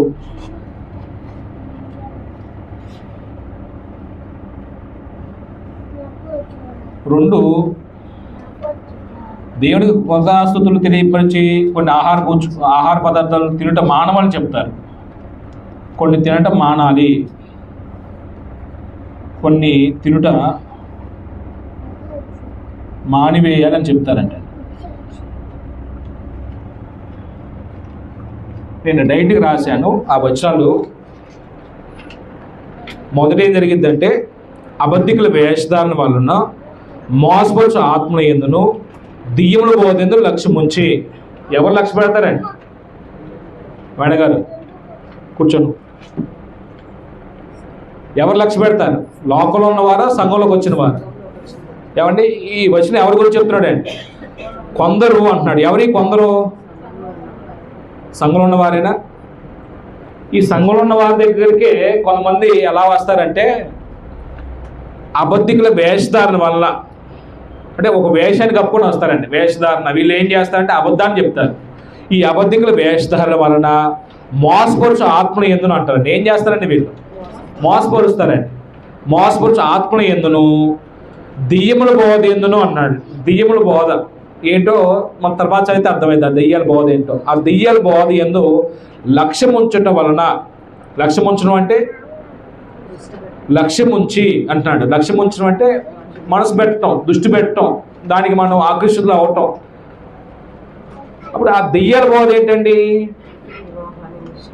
కింద చెప్తున్నాడండి. ఆ దెయ్యముల బోధ ఏంటంటే 3వ వచనంలో ఆ అబద్ధికులు వాత వేయబడిన మనస్సాక్షి గలవారే. వాత వేయబడిన మనస్సాక్షి ఎలా ఉండిద్దండి? తప్పు చేస్తున్నామని గిల్టీ కాన్షియస్ ఉండిద్దండి. వాత వేయబడితే తప్పు చేస్తూ కూడా ఏం చేస్తాడండి? ఆనందిస్తాడండి. మనస్సాక్షిని దేవుడు మనకి ఒక గొప్ప వరంగా ఇచ్చాడండి. పాపం చేయకుండా బ్రతకడానికి, తప్పుల్లో కొనసాగకుండా ఉండటానికి. కొంతమంది మనస్సాక్షిని ఏం చేస్తారు? తోసేస్తారండి. మనస్సాక్షి వాత వేయబడిపోయిందండి. మనస్సాక్షిని త్రోసివేస్తారండి. ఆ వాత వేయబడిన మనస్సాక్షి కలవారే ఏం చేస్తారంటే వివాహం నిషేధించచ్చు. ఈ దెయ్యాల బోధ వివాహాన్ని నిషేధిస్తారన్నాడండి. అంటే క్రైస్తవ సమాజంలో వివాహాన్ని నిషేధించే క్రైస్తవులు కూడా ఉంటారా? వివాహం వద్దు, చేసుకోకూడదు అనే వాళ్ళు కూడా ఉంటారా?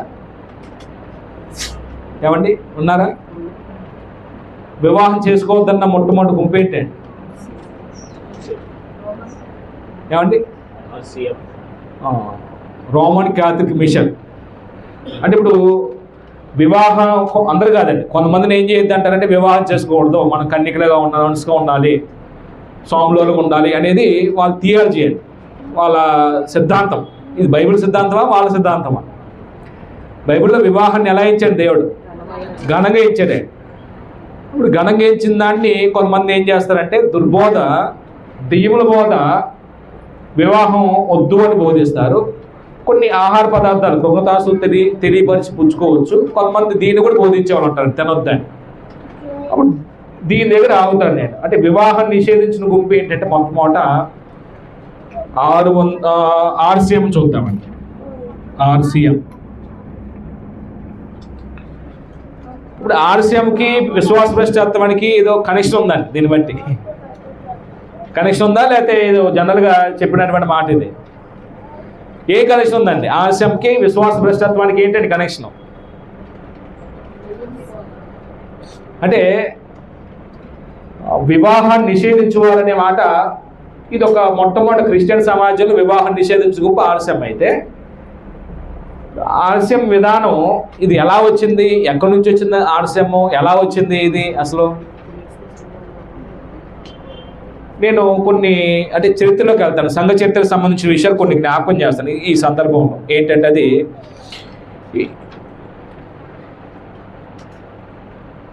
33న్నరలో ఇప్పుడు క్రీస్తు యొక్క సంఘం ఏర్పడిందండి. 33న్నర అనుకుంటున్నాం. అపోస్తున్నంతకాలం ఒకే సంఘంగా ఉండేవాళ్ళు. ఎక్కడన్నా సంఘం వేరే బోధల వైపు కానీ వ్యక్తులు బట్టి ఏదైనా గుంపు కానీ ఏర్పడినప్పుడు వాళ్ళు ఏం చేశారండి? ఖండిస్తూ వచ్చారండి. అపోస్తులు ఎంతకాలం ఉన్నారండి? 100వ సంవత్సరం వరకు ఉన్నారండి. 100వ సంవత్సరం వచ్చేసరికి ఇప్పుడు ఉదాహరణ ఇక్కడ నుంచి ప్రారంభమైంది అనుకున్నాం. 100 సంవత్సరాల వరకు ఉన్నారండి అపోస్తులు. చివరి అపోస్తులు ఎవరండి? అపోస్తులు యోహాన్ చనిపోయిన తర్వాత ఇంకా అపోస్తులు ఎవరు లేరండి. అంటే ఇప్పుడు చాలామంది అపోస్తులు పెట్టుకుంటున్నారు. వాళ్ళు వాక్యానుసారంగా మనం అపోస్తులుగా మనం గుర్తించలేమండి. వాక్యానుసారంగా 12 మంది అపోస్తులు, పౌలుతో కలిపితే 13 మంది అపోస్తులు. అపోస్తులు చనిపోయిన తర్వాత సంఘంలో ఉన్నటువంటి రూపురేఖలు చాలా మార్పులు చేసుకున్నాయండి. ఎలాగంటే ఇప్పుడు క్రీస్తు సంఘం ఏర్పడిందండి. క్రీస్తు యొక్క సంఘానికి శిరస్సు ఎవరండి? క్రీస్తు. అంటే హెడ్ ఎవరంటే క్రీస్తే. ఇంకొక ఆయన్ని హెడ్ పెట్టడానికి అధికారం ఉందా? పౌలు కానీ, పేతురు కానీ, యోహాను కానీ వీళ్ళు బాగా పరిచయం చేస్తారు కాబట్టి వాళ్ళు హెడ్గా ఉన్నారా? క్రీస్తు సంఘానికి మానవులు ఎవరు కూడా ఎంత అపోస్తులు పరిచయం చేసినా మనుషులు కానీ సువార్తలు కానీ సంఘుల పెద్దలు కానీ ఎవరిని హెడ్గా పెట్టలేదండి. క్రీస్తుకు సంబంధించిన దానిలాగానే చూశారండి. ఆయనే హెడ్. ఇప్పుడు ఈ సంఘంలో ఉన్న సభ్యులందరూ కూడాను క్రీస్తుని హత్తుకొని బ్రతికేవారండి.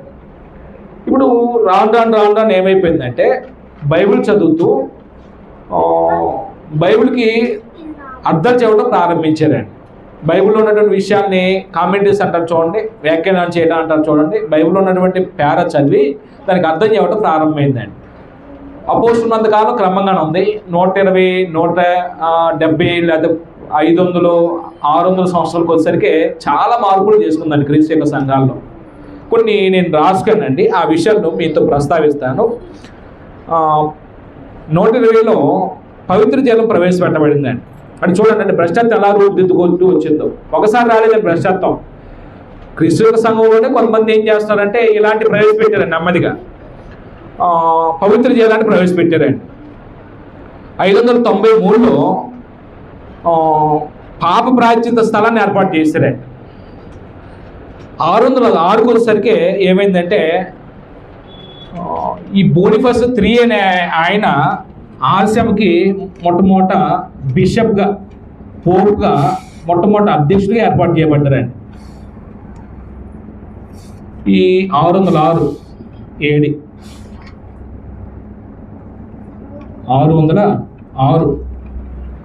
606కు వచ్చేసరికి క్రీస్తు యొక్క సంఘం ఏమైపోయిందంటే కొంతమంది విశ్వాసం నుంచి తొలగిపోయి ఎలా మారిపోయారండి? విశ్వాసం నుంచి తొలగిపోయి, ఉన్న విశ్వాసం నుంచి తొలగిపోయి విశ్వాస భ్రష్టత్వంలోనికి జారిపోయారండి. అంటే ఈ విశ్వాస భ్రష్టత్వం అంటే ఏదో అనుకోమాకండి. విశ్వాస భ్రష్టత్వం అంటే ఉండవలసిన విశ్వాసం నుంచి తొలగిపోతున్నారు. క్రీస్తు యేసునందు విశ్వాస విషయంలో మనం అందరం ఒకటిగా ఉండాలి. యేసు చేసిన ప్రార్థన ఏంటంటే, తండ్రి నా యందు నీవును, నీ యందు నేను ఏకమే ఉన్నలాగున మనమును, అంటే ఏకత్వం ఉన్నట్లుగా అపోస్తులు మన యందు ఏకమై ఉండాలని అపోస్తుల కొరకు మాత్రమే నేను ప్రార్థన చేయట్లేదు. అపోస్తులు లోకంలో పంపిస్తున్నాను, వారు నా గురించి ప్రకటిస్తారు. కాబట్టి నా యందు విశ్వసించిన వారందరూ ఎలా ఉండాలి? ఏకమై ఉండాలి, ఒకటిగా ఉండాలి, యూనివర్సల్గా ఉండాలి. ప్రపంచంలో యేసుని గురించి ఎవరు విన్నా యేసుని ఒకే విధంగా వినాలి, ఒకే విధంగా విశ్వసించాలి. యేసు యొక్క అధికారం కింద వాళ్ళు ఏం చేయబడాలి? జీవితాన్ని దేవుడు కోరుకునే విధంగా మలుచుకోవాలండి. అయితే ఇక్కడ జరిగినటువంటి తప్పిదాలు ఏంటంటే సంఘంలోకి ఇప్పుడు యేసు యొక్క అధికారం నెమ్మదిగా తీసేసే క్రమం నెమ్మదిగా మానవుల యొక్క ప్రాభంలోకి క్రీస్తు యొక్క సంఘం వచ్చేస్తుందండి. ఇది ఎలా రూపుదిద్దిందంటే మొట్టమొదట 606కు వచ్చేసరికి ఈ రోమన్ క్యాథలిక్ మిషన్ అనేది ప్రారంభమైనట్టుగా మనం చరిత్రలో చూస్తామండి. ఇది ప్రారంభం అవడానికి కూడా ఇంకొక మనం లేఖనం చూడొచ్చండి. అపోస్తుల కార్యం 20వ అధ్యాయము ఇది కూడా ఒకసారి చెప్పి నేను ముగింపుకు వస్తాను. అపోస్తుల కార్యంలో 20వ అధ్యాయము 29-30 వచనాలు. అక్కడ పౌలు ఎఫెసీ ప్రాంతంలో ఉన్న సంఘ పెద్దలతో మాట్లాడుతూ, ప్రభువు స్వరక్తి మీద సంపాదించిన సంఘం మీద పరిశుద్ధాత్మ మిమ్మల్ని ఏం చేశాడంటే అధ్యక్షులుగా నియమించాడు. మీరు అధ్యక్షులు అంటే అధ్యక్షుడు అనే మాటకు అర్థం ఏంటండి? ఏమండి, అధ్యక్షుడు అనే మాటకు అర్థం ఏంటండి అమ్మా? అధ్యక్షుడు అనే మాటకు అర్థం బిషప్. చదువుకున్న పిల్లలు ఏం చేస్తున్నారండి? అధ్యక్షుడు అనే మాట చెప్పుకున్నాం కదా. అధ్యక్షుడు అనే మాటని ఏమంటారండి ఇంగ్లీష్లో? బిషప్స్ అంటారండి. అంటే సంఘంలో అధ్యక్షుని ఏర్పాటు చేశారు. ఒకసారి అపోస్తల కార్యంలో 20వ అధ్యాయము 29వ వచనం ఒకసారి చూడండి.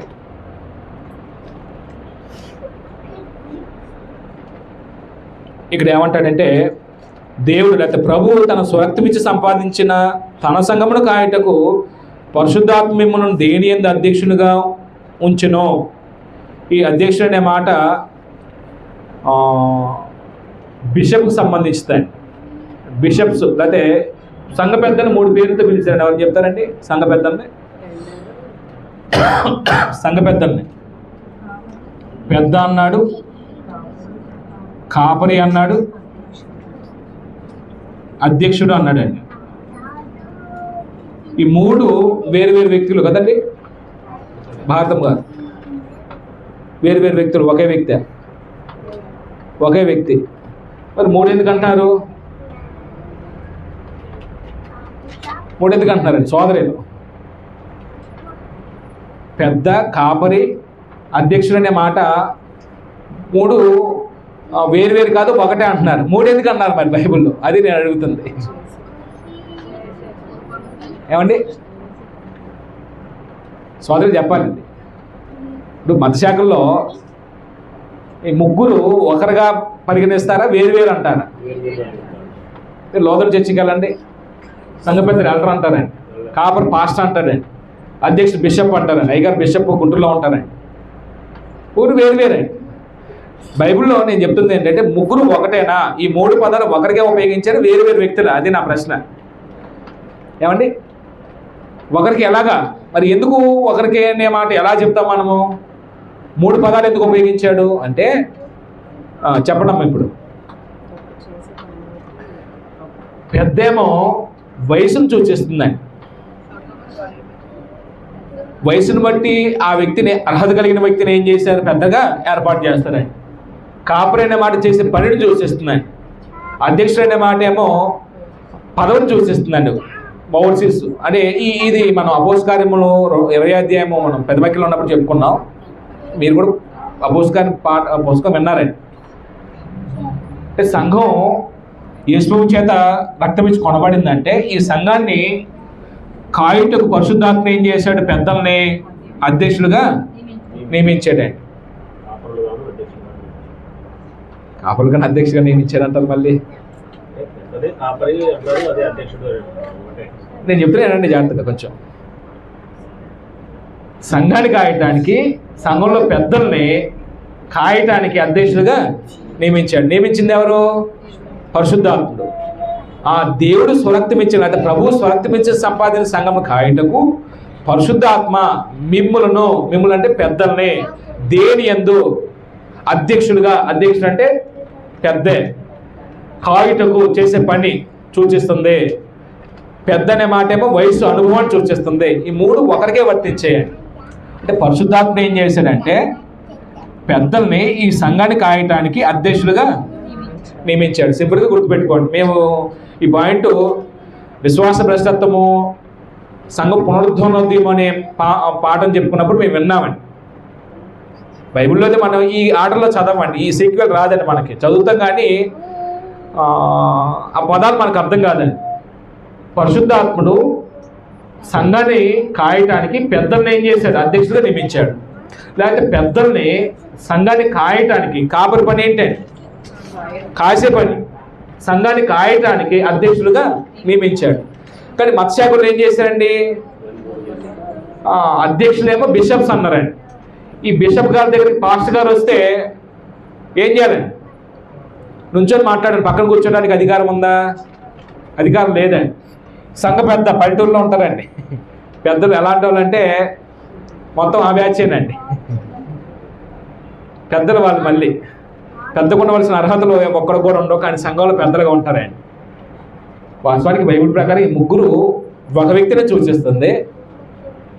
ఇప్పుడు పెద్దలు ఉంటారా, పెద్ద ఉంటాడా? అమ్మా ఒకరికన్నా ఎక్కువ ఉండాలి. పెద్దలు అని అన్నాడు కానీ సంఘంలో పెద్ద అనే మాట ఎక్కడ ఉపయోగించలేదండి. ఇప్పుడు ఈ విశ్వాస భ్రష్టత్వం రూపుదాల్చే క్రమంలో ఏం జరుగుతుందంటే, ఈ ఎక్కడి నుంచి వస్తారు ఈ భ్రష్టత్వానికి సంబంధించి? భ్రష్టత్వం ఎవరి దగ్గర నుంచి ప్రారంభమైందో ఈ వచనాల్లో మనకు అర్థమైందండి. 29వ వచనం అంటున్నాడు, నేను వెళ్ళిపోయిన తర్వాత క్రూరమైన తోడేలు మీలో ప్రవేశించనని నాకు తెలియను. మీలో అంటే ఇప్పుడు పెద్దలు ఉన్నారు కదండి క్రీస్తు యొక్క సంఘంలో, వీళ్ళు పెద్దలు. ఎఫెసు సంఘంలో ఇప్పుడు వీళ్ళు పిలిపించి మాట్లాడుతున్నాడు పౌలు. మీలో అనగానే సంఘానికి అందరికి సంబంధించుతారు, పెద్దలకు సంబంధిస్తారు. అంటే పెద్దల నుంచి ఏమవుతారండి?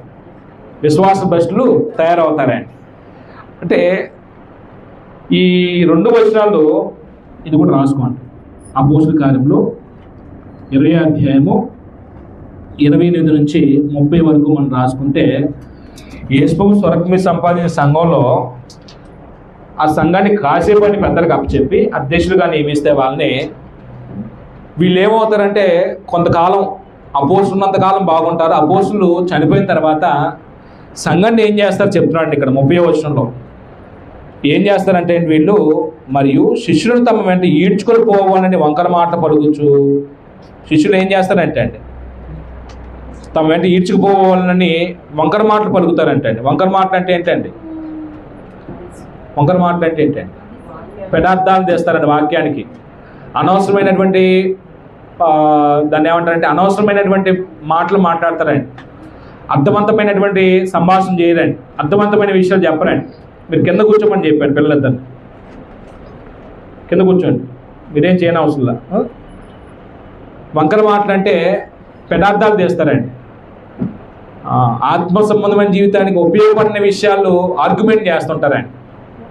అవి ఒక వ్యక్తి యొక్క ఆత్మీయ జీవితాన్ని కట్టే కాదు. ఆ విషయాల మీద ఏం చేస్తారండి, కొంతమందిని మనసుని ప్రేరేపించి వాళ్ళ వెంట ఏం చేస్తారంటే ఈడ్చుకుపోతారండి. అది చెప్తున్నాండి ఇక్కడ. ఈడ్చుకుపోవాలని వంకర మాటల పలుకు మనుషులు మీలోనే బయలుదేరుతున్నాడు. అంటే వీళ్ళలోనే, ఈ సంఘ పెద్దలో నుంచి ఏమవుతారు, ఈ వంకర మాటల పలికే దుర్బోధకులు బయలుదేరి సంఘంలో నుంచి బయటికి వెళ్తూ కొంతమంది సభ్యులను ఏం చేస్తారండి, వారి వెంట ఈడ్చుకుపోతారండి. అంటే సంఘంలో పెద్ద ఏం చేయాలంటే వాక్యం చెప్పి వాళ్ళ ఆత్మీయంగా కట్టాలండి. వంకర మాటలు చెప్పి తప్పుడు బోధలు చేసి తప్పుడు మార్గంలోనికి ప్రజలను ఏం చేయకూడదండి, స్వలాభం కొరకు లాగేయకూడదండి. అది శాపగ్రస్తమైన పరిస్థితి అండి. ప్రభువేమో సరుకుని సంపాదించి సంఘాన్ని కడితే ఆ సంఘంలో యేసు లాంటి వ్యక్తిత్వాన్ని సంపాదిస్తున్నటువంటి మనుషులను ఏం చేయకూడదు, ఈ దుర్బోధ చేత వంకర మాటల చేత ఆత్మీయ జీవితానికి ప్రయోజనం లేని మాటల చేత కొంతమంది బ్రహ్మపరిచి ఏం చేయకూడదండి, బయటికి లాగేయకూడదండి. కావున నేను 3 సంవత్సరం రాత్రి మొగలు కన్నీరు విడిచి ప్రతి మనుషులకి మానక బుద్ధి చెప్పుతుంది. మీరు జ్ఞాపకం చేసుకుని వాళ్ళు కొన్ని మెలకుగా ఉండు, అంటే నిద్రావసరం ఉండొద్దు, స్పృహతో ఉండండి. సంఘంలో 3 సంవత్సరాలు నిద్రాహారాలు మానేసి, అంటే ఇక్కడ ఏమన్నాడంటే కన్నీళ్ళు విడిచి అన్నాడండి. రాత్రి మగళ్ళు కన్నీళ్ళు విడిచి. ఎందుకు కన్నీళ్ళు, ఎందుకు వస్తాయి స్వార్థ కన్నీళ్ళు? చెప్పినప్పుడు చెప్పేదాంటే పోవాయా, నువ్వు చూసుకోవాయా ముందని విమర్శించే పరిస్థితి వచ్చింది కొన్ని సందర్భాల్లో. విన్నట్టుగా ఉంటారు కానీ దాన్ని గైకొంటారండి. స్వాతికి మనోవేదన అండి అవన్నీ కూడా.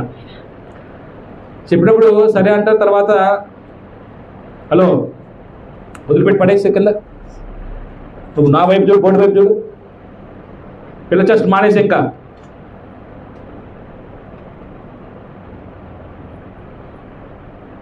కొంచెం. అంటే ఈ బోధ వాస్తవానికి అపోస్తులైన పౌలు ఎఫెసీ సంఘంలో పెద్దలతో మాట్లాడుతున్నప్పుడు అప్పటికి ఇంకా సంభవించలేదండి. సంభవించే విషయాన్ని ఏం చేస్తున్నాడండి చెప్తున్నాడండి. తిమోతి పత్రికలో కూడా విశ్వాస భ్రష్టత సంభవిస్తుంది అన్నాడు తప్ప సంభవించింది అనలేదండి. ఈ మాట రాసేటప్పుడు ఎవరి ప్రయాణం వాళ్ళు చెప్పాడండి ఆ మాట. ఆత్మ తేడాగా చెప్తున్నాడు అని పరిశుద్ధాత్మ చెప్పాడు తప్ప పౌలు యొక్క ఆలోచన కాదండి. విశ్వాసం నుంచి కొంతమంది తొలగిపోతారు, బస్సులు అయిపోతారు అనే మాట పరిశుద్ధాత్మ చెప్పాడండి. అలాగా ఈ 2 వచనాల్లో ఇది ఎలా సంభవించిందంటే ఒక చిన్న ఎగ్జాంపుల్ చెప్పి నేను ముగింపుకు వస్తానండి. ఏంటంటే అది ఇందా చెప్పాను చూడండి. ఇప్పుడు ఈ 606 కంటే ముందు కొన్ని అంటే వాస్తవానికి ఒకటే సంఘం ఉండేది. క్రీస్తు యొక్క సంఘం 606 కంటే ముందు ఏ సంఘం లేదండి. ఇప్పుడు దీనికి ఈ భ్రష్టత్వం రూపుదాల్చడానికి ఎలాంటి చోటు చేసుకున్నాయి అంటే వ్యాఖ్యానాలు చేయడం ప్రారంభించారని చెప్పాను చూడండి. ఇందాక బైబిల్కి అర్థాలు చెప్పడం ప్రారంభించారు. ఈ బైబిల్కి అర్థాలు చెప్పే క్రమంలో యేసు యొక్క దైవత్వం మీద కొన్ని సమస్యలు వేశారండి. మళ్ళీ మీరు 1 యోహాను పత్రిక 2వ యోహాను పత్రిక చదువుతున్నప్పుడు ఒక సమస్య వచ్చిందండి. ఏంటంటే అది ఏరియన్ అనే ఒక వ్యక్తి యేసు యొక్క దైవత్వం గురించి ఒక తప్పుడు బోధ చేశారండి. యేసు వేరు క్రీస్తు వేరు, యేసు క్రీస్తు కాడు అనే ఒక బోధ తెచ్చాడండి. ఏరియనిజం అంటారండి. అది 1వ శతాబ్దంలో గలిబిలి రేపిందండి. అప్పుడు యోహాను ఏం చేశాడు, ఎవరు క్రీస్తు విరోధి, ఎవరు అబద్ధ ప్రవక్త, యేసు క్రీస్తు కాడని వాడు తప్ప అని క్రీస్తు విరోధి ఎవడో స్పష్టంగా చెప్పాడండి 1వ పత్రిక 2వ పత్రిక చదువుతున్నప్పుడు. అంటే 1వ శతాబ్దంలోనే ఇప్పుడు ఈ బోధలు దుర్బోధలు బయలుదేరి సత్యమునకు భిన్నంగా క్రీస్తు యొక్క దైవత్వానికి వ్యతిరేకంగా మాట్లాడటం ప్రారంభమైనప్పుడు యేసు వేరు క్రీస్తు వేరు అని బోధించే బోధన ఏం చేశారు అపోస్తులు, ఖండించారండి. తర్వాత ఇలాగ సంఘాల్లో కొన్ని ఇలాంటి దుర్బోధలు వచ్చినప్పుడు ఏం జరిగేదంటే ఇప్పుడు యెరూషలేములో ఇది క్రీస్తు యొక్క సంఘం అనుకున్నామండి. యెరూషలేములో క్రీస్తు యొక్క సంఘంలో పెద్దలు ఉంటారు. చుట్టుపక్కల ఉన్న పట్టణాల్లో ఉన్నటువంటి సంఘ పెద్దలందరూ ఏమవుతారంటే మన స్థానిక సంఘాల్లో వచ్చే సమస్యను పరిష్కరించుకోవడానికి మనం ఒక చోట గ్యాదర్ అవుదామని వీళ్ళు ఏం చేస్తారంటే బిషప్స్ అందరూ కలిసి ఒక చోట కూడుకుంటారండి. ఇప్పుడు యెరూషలేములో ఉన్నవారు కానీ, సిరియాలో ఉన్నవారు కానీ, ఇటు కొరింథీలో ఉన్నవారు కానీ, ఇటు మాసిదోనియాలో ఉన్నవారు కానీ, ఇటు రోమ్లో ఉన్నవారు కానీ, వీళ్ళందరూ బిషప్స్. ఈ బిషప్లు అందరూ ఏం చేస్తారండి? బిషప్ అంటే సంఘ పెద్ద అని గుర్తుపెట్టుకోవాలి, మర్చిపోవద్దండి. బిషప్ అంటే ఏంటండి? సంఘ పెద్ద. ఈ సంఘ పెద్దలందరూ కలిసి ఒక చోట మీట్ అవుతారండి. ఇప్పుడు ఒక సమావేశం ఏర్పాటు చేసుకున్నారు కదా, ఈ సమావేశాన్ని ఏమన్నారంటే కౌన్సిల్స్ అన్నారండి.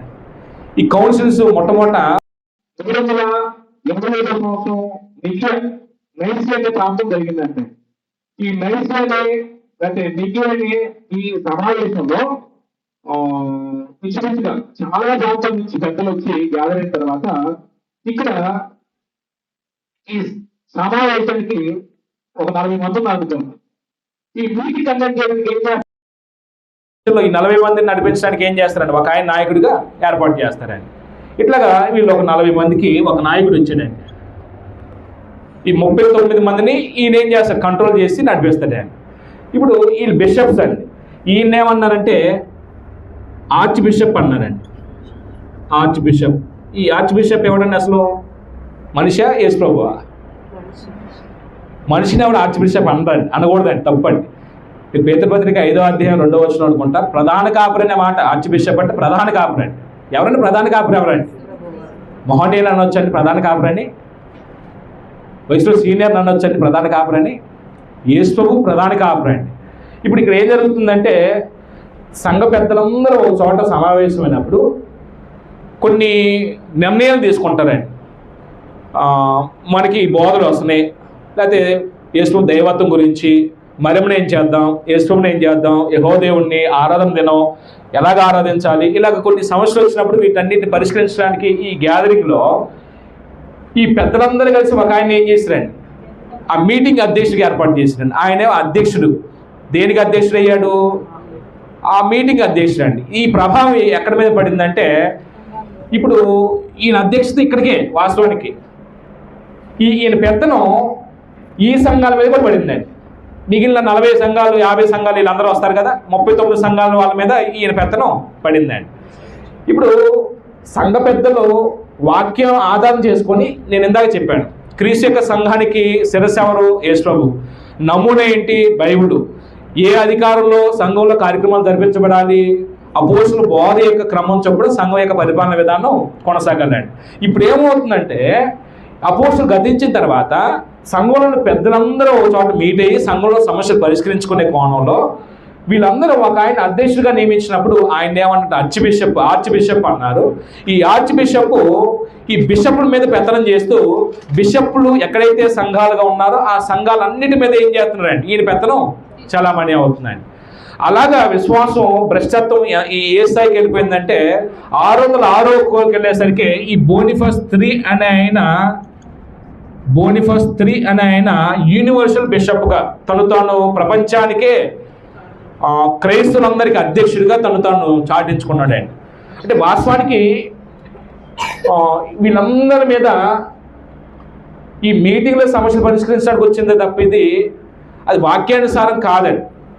2 ఆర్చ్ బిషప్ అనేది ప్రభువుకి ఇచ్చినటువంటి గౌరవప్రదమైనటువంటి స్థానం అయితే మనిషి ఏం చేశాడండి? ఆ స్థానాన్ని ఆక్రమించుకున్నాడండి.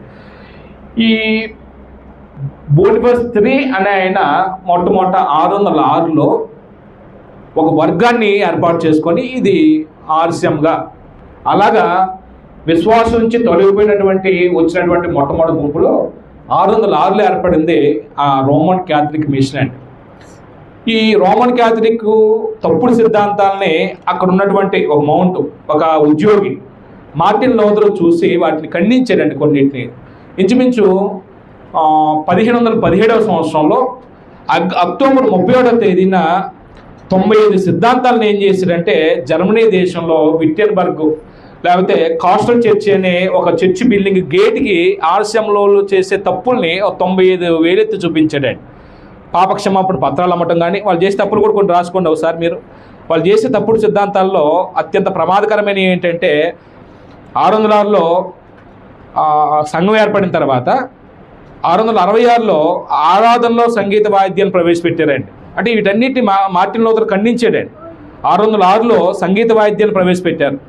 అలాగనే 1116వ సంవత్సరంలో పాప పరిహార పత్రికలు అమ్మటం ప్రారంభించారండి. పాపం చేసిన వ్యక్తి అంటండి వాళ్ళు వెలగా నిర్ణయించి ఒక పత్రిక అమ్ముతారండి. అది కొనుక్కుంటే వీరి పాపాలు ఏమవుతాయి, పరిహరించబడతాయి. పాప పరిహార పత్రికలు అమ్మటం ప్రారంభించారు. 1215వ సంవత్సరంలో జపాలు అంటే జపములు ఆచరించడం అనేది ప్రవేశపెట్టారండి. పూజా కార్యక్రమాలు ప్రవేశపెట్టారండి. 1311లో చిలకరించడం అనేది ప్రారంభించారండి. అంటే ఇప్పుడు పాత నిబంధనలో జంతువుల యొక్క రక్తాన్ని ఎలా చిలకరిస్తారో ఇది కొత్త నిబంధనకు వచ్చిన తర్వాత బాప్తిస్మం అనే కార్యక్రమాన్ని వీళ్ళు ఎలా చేస్తారని జ్ఞానస్నానం అనే పేరట చిలకరించడం ప్రారంభించారండి. ఈ చిలకరింపు అనేది పెద్దవాళ్ళకి ఇస్తే అది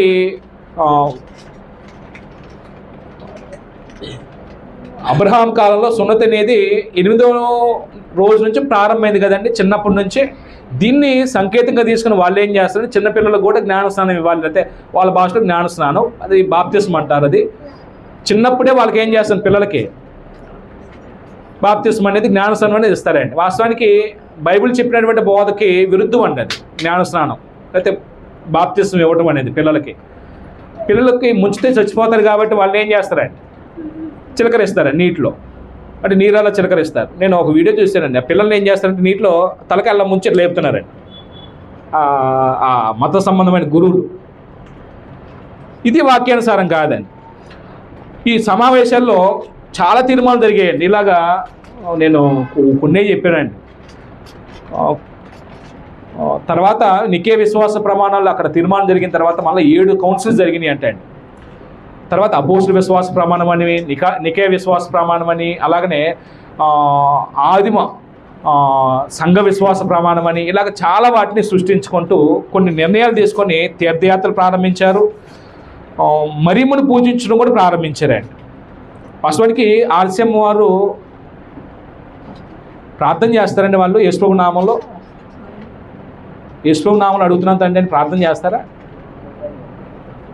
చేస్తారండి. యేసుప్రభు నామంలో అడుగుతున్నాను తండ్రి అంటారా? నేను ఎప్పుడూ వినలేదండి. వాళ్ళు పూజ అంతా ఎవరికండి? యెహోవాకా మరియమ్మ గారికా? వాళ్ళ భజన అంతా ఎవరికండి? వాళ్ళ మొక్కుబళ్ళన్నీ ఎవరికండి? వాళ్ళ గుళ్ళన్నీ ఎవరికండి? వాళ్ళ గుళ్ళన్నీ ఎవరికండి? ఆ గుండు కొట్టుకోవడం ఎవరికండి? ఆ కొబ్బరికాయలు ఎవరికండి? ఆ బొట్టు ఎవరికండి? ఆ చీరలు కట్టడం ఎవరికండి? ఎన్ని అన్యాచారాలు ప్రవేశపెట్టారండి.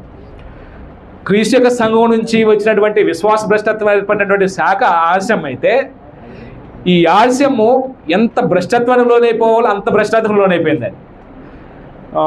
ఇప్పుడు రీసెంట్గా భారతదేశంలో హిందూ యొక్క పద్ధతులు ఏవైతే చేస్తారో అవన్నీ చేస్తుందండి ఆర్సిఎం. వాళ్ళు కొండ మీద గుళ్ళు కడతారు, వీళ్ళు కొండ మీద గుళ్ళు కడతారు. వాళ్ళు గుడ్డు కొడుచుకుంటారు, వీళ్ళు గుడ్డు కొడుచుకుంటారు. వాళ్ళు అగరవత్తులు వెలిగిస్తారు, దీపాలు వెలిగిస్తారు, వీళ్ళు క్యాండిల్స్ వెలిగిస్తారు. వాళ్ళు మాలేస్తారు, వీళ్ళు మాలేస్తారండి. వాళ్ళు ధ్వజస్తంభం నిలబెడతారు, వీళ్ళు కూడా ధ్వజస్తంభం పెట్టారండి. మనం చూసానండి, ప్రసాదం కూడా ప్రవేశపెట్టారండి. ప్రసాదం అంటండి, అమ్మవారి ప్రసాదం అండి, మరియమ్మ తల్లి ప్రసాదం అంటండి. అంటే ఎంత భ్రష్టత్వాన్ని దారితీస్తుందో. అంటే వాళ్ళు మరి ఎలాగా వాళ్ళు దాన్ని సమర్థించుకుంటారండి. ఆర్సిఎంలో నాయకులైన వారు అది వాక్యానుసారం కాదు, తప్పు అని ఖండించరా? అంటే ఒకటి ఏంటంటే, మీరు దాన్ని ఎంతవరకు అగ్రి అవుతారో నాకైతే తెలియదు, కానీ బైబిల్ ప్రామాణికంగా నమ్మరండి. వాళ్ళు పోప్ గారు చెప్పింది ప్రామాణికంగా నమ్ముతారండి. బైబిల్ కంటే కూడాను ప్రామాణికం వాళ్ళు పోపు యొక్క కట్టడలను వాళ్ళ శాసనాలను ఎంపిక చేసుకుంటారండి. మనం 4వ వచనం చెప్పినప్పుడు నేను చెప్తానండి, నాశన పాత్రుడు పాపురుషుడు చూడండి. ఒక ఆయన వస్తాడండి, ఆయనకి కనుసంధంలో సంఘాన్ని ఎంతవరకు నాశనం చేయాలి అంతవరకు నాశనం చేయడానికి కంకణం కట్టుకున్నారండి. సాతాను యొక్క ప్రతినిధిగా పనిచేస్తుంది అతను. అయితే ఇంకేం ప్రవేశపెట్టారండి ఈ ఆర్సిఎం వాళ్ళు? విగ్రహాలను ప్రవేశపెట్టారండి. వాస్తవానికి అంతకుముందు చర్చ్ బిల్డింగ్స్ లేవండి. ఈ రోమన్ క్యాథలిక్ మిషన్ వచ్చిన తర్వాత ఈ అందంగా చర్చి బిల్డింగ్ నిర్మాణం చేయటం, వాటిలో యేసు ప్రతిమలని, మరియమ్మ గారి ప్రతిమలని, లేకపోతే పితల ప్రతిమలని వీటన్ని ప్రవేశపెట్టడం, అక్కడికి యాత్రలు చేస్తూ వెళ్ళటం, తీర్థయాత్రలు ప్రారంభించి చాలా ఇంకా తిరణాలు ప్రారంభించారండి, మంత్రాలు జపాలు ప్రారంభించారండి. అప్పటి వరకు బిషప్స్ ఉండేవారు, బిషప్ ఒక్కడే ఉన్నాడండి. ఈ బిషప్లు ఆర్చ్ బిషప్ వచ్చాడండి, ఇది వాక్య విరుద్ధం అండి. ఈ ఆర్చ్ బిషప్ తర్వాత కాలంలో ఏమైపోయాడంటే బిషప్ అంటే పోప్ అయిపోయాడండి. పాప తండ్రి అంటే ఏ స్థానానికి వెళ్ళిపోయాడంటే ఇప్పుడు దేవుడి స్థానానికి వెళ్ళిపోయాడండి, దేవుడి స్థానాన్ని ఆక్రమించండి అతను వచ్చి. అలాగా 606లో ఒక రూపంలోకి వచ్చినటువంటి క్రీస్తు యొక్క అంటే విశ్వాస భ్రష్టత్వం వల్ల ఏర్పడినటువంటి రోమా క్యాథలిక్ 1720 వరకు ఇదే విశ్వాసంతో ఇదే భ్రష్టత్వంలో కొనసాగుతున్నప్పుడు మార్టిన్ లూథర్ అనే వ్యక్తి అక్కడ ఉన్న ఒక మౌంక్ అంటే అక్కడ ఒక ఉద్యోగి అండి, సన్యాసి అంటారు. ఆయన వాళ్ళు చేసే తప్పుల్ని జర్మనీ దేశంలో ఆ విట్టెన్బర్గ్ అనే దేవాలయం 95 తప్పుడు సిద్ధాంతాలు వాళ్ళు చేసే తప్పుల్ని వేలెత్తి చూపించాడు. ఆయన ఏం చేశారంటే మత బహిష్కరణ చేశారండి. అయితే జర్మనీ అంతటా ఆయన ఏం చేశారంటే వాళ్ళు చేసే తప్పుల్ని చాలామంది ప్రచారం చేశారండి. 1520కి వచ్చేసరికి ఈ 1520కి వచ్చేసరికి మార్టిన్ లూథర్ని అభిమానించిన వాళ్ళందరూ, ఆయన బోధన స్వీకరించిన వాళ్ళందరూ వీఆర్ లూథరన్స్ అన్నారు ఆయన. అప్పుడు మార్టిన్ లూథర్ వచ్చినటువంటి ఉద్దేశం ఏంటంటే సంఘాన్ని సంస్కరించడానికి వచ్చాడండి. సంఘంలో ఈ లోపాలు ఉన్నాయి, మనం ఆలస్యంగానే ఉన్నాం, కానీ ఈ లోపాలను సవరించుకుందాం అన్నాడండి. క్రీస్తు యొక్క సంఘం ఉందామని కాదండి ఆయన ఉద్దేశం, క్రీస్తు యొక్క సంఘాన్ని పునరుద్ధరిద్దాం అనే ఉద్దేశం కాదండి. లోపాలు ఉన్నాయి, దాన్ని సరి చేసుకొని బ్రతుకుదాం అనుకున్నాడండి. అయితే వాళ్ళు సరి చేసుకోవడానికి ఇష్టపడలేదు, ఆయన ఏం చేశారండి, బహిష్కరించారండి. ఇప్పుడు ఆలస్యం వచ్చింది, ఆలస్యం నుంచి లూథరన్ వచ్చింది. ఇప్పుడు లూథరన్ ఎలా కొనసాగిద్దండి? ఆలస్యంలో ఉండే విధానాన్ని కొనసాగించారా, ప్రత్యేకమైన విధానం కొనసాగించారు? అదే విధానం అండి. ఆలస్యంలో చిలకరింపు ఉంటుంది, వీళ్ళు చిలకరింపు. వాళ్ళు ఇది కొన్ని ప్రత్యేకమైన కార్యక్రమాలు చేస్తారు, వీళ్ళు ప్రత్యేకమైన కార్యక్రమాలు. ఆ బీజమే కదా. అక్కడి నుంచి అరే మీరు బయటకు వచ్చారు, ప్రొటెస్టెంట్గా ఉన్నప్పుడు వాళ్ళు చేసింది మీరు ఎందుకు చేస్తారు, క్యాథలిక్లు చేసిందని ప్రొటెస్టెంట్ విధానంలో కొంతమంది బయటకు వచ్చారండి. మళ్ళీ అలాగ వచ్చిన శాఖల్లో ఇంచుమించుగా ఇప్పుడు ఎన్ని శాఖలు ఉన్నాయండి? బాప్టిస్టు, మెథడిస్టు, సిఎస్ఏ, రక్షణ సైన్యం, ఇలా చెప్పుకుంటూ పోతే ఎన్ని సంఘాలు వచ్చినాయండి? Salvation army. ఇలాగా ఒకళ్ళు చేసే తప్పులు ఖండించి వాళ్ళ నుంచి బయటకు వచ్చి ఇంకో సంఘం, వాళ్ళు చేసే తప్పులు ఖండించి ఇంకో సంఘం, అలాగే ఎన్ని సంఘాలు వచ్చినాయండి? ఇంచుమించుగా 60,000 శాఖలు ఉన్నాయండి. ప్రపంచవ్యాప్తంగా నేడు 60,000 శాఖలు ఉన్నాయండి. దీంట్లో మెజారిటీ పీపుల్ క్రైస్తవులు అనగానే ప్రపంచానికి అర్థమైన క్రిస్టియానిటీ ఎవరంటే రోమన్ క్యాథలిక్ మిషన్. ఇంచుమించుగా 130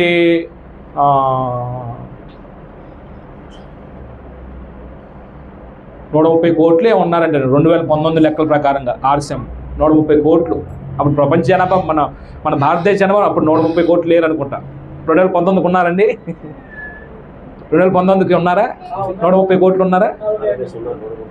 2019కి ఉన్నారు 130, 125 కోట్లు. అప్పుడు 125 కోట్ల. అప్పటికే నేను విన్న లెక్క ఏంటంటే 130 కోట్ల మంది ఆర్సెంలో ఉన్నారంట. ఇప్పుడు ఏ సినిమా డైరెక్టర్ అయినా క్రైస్తవులందరికీ ఎవరు చూపిస్తారండి? రాజకీయ నాయకులందరూ ఎవరి దగ్గరికి వెళ్తారండి?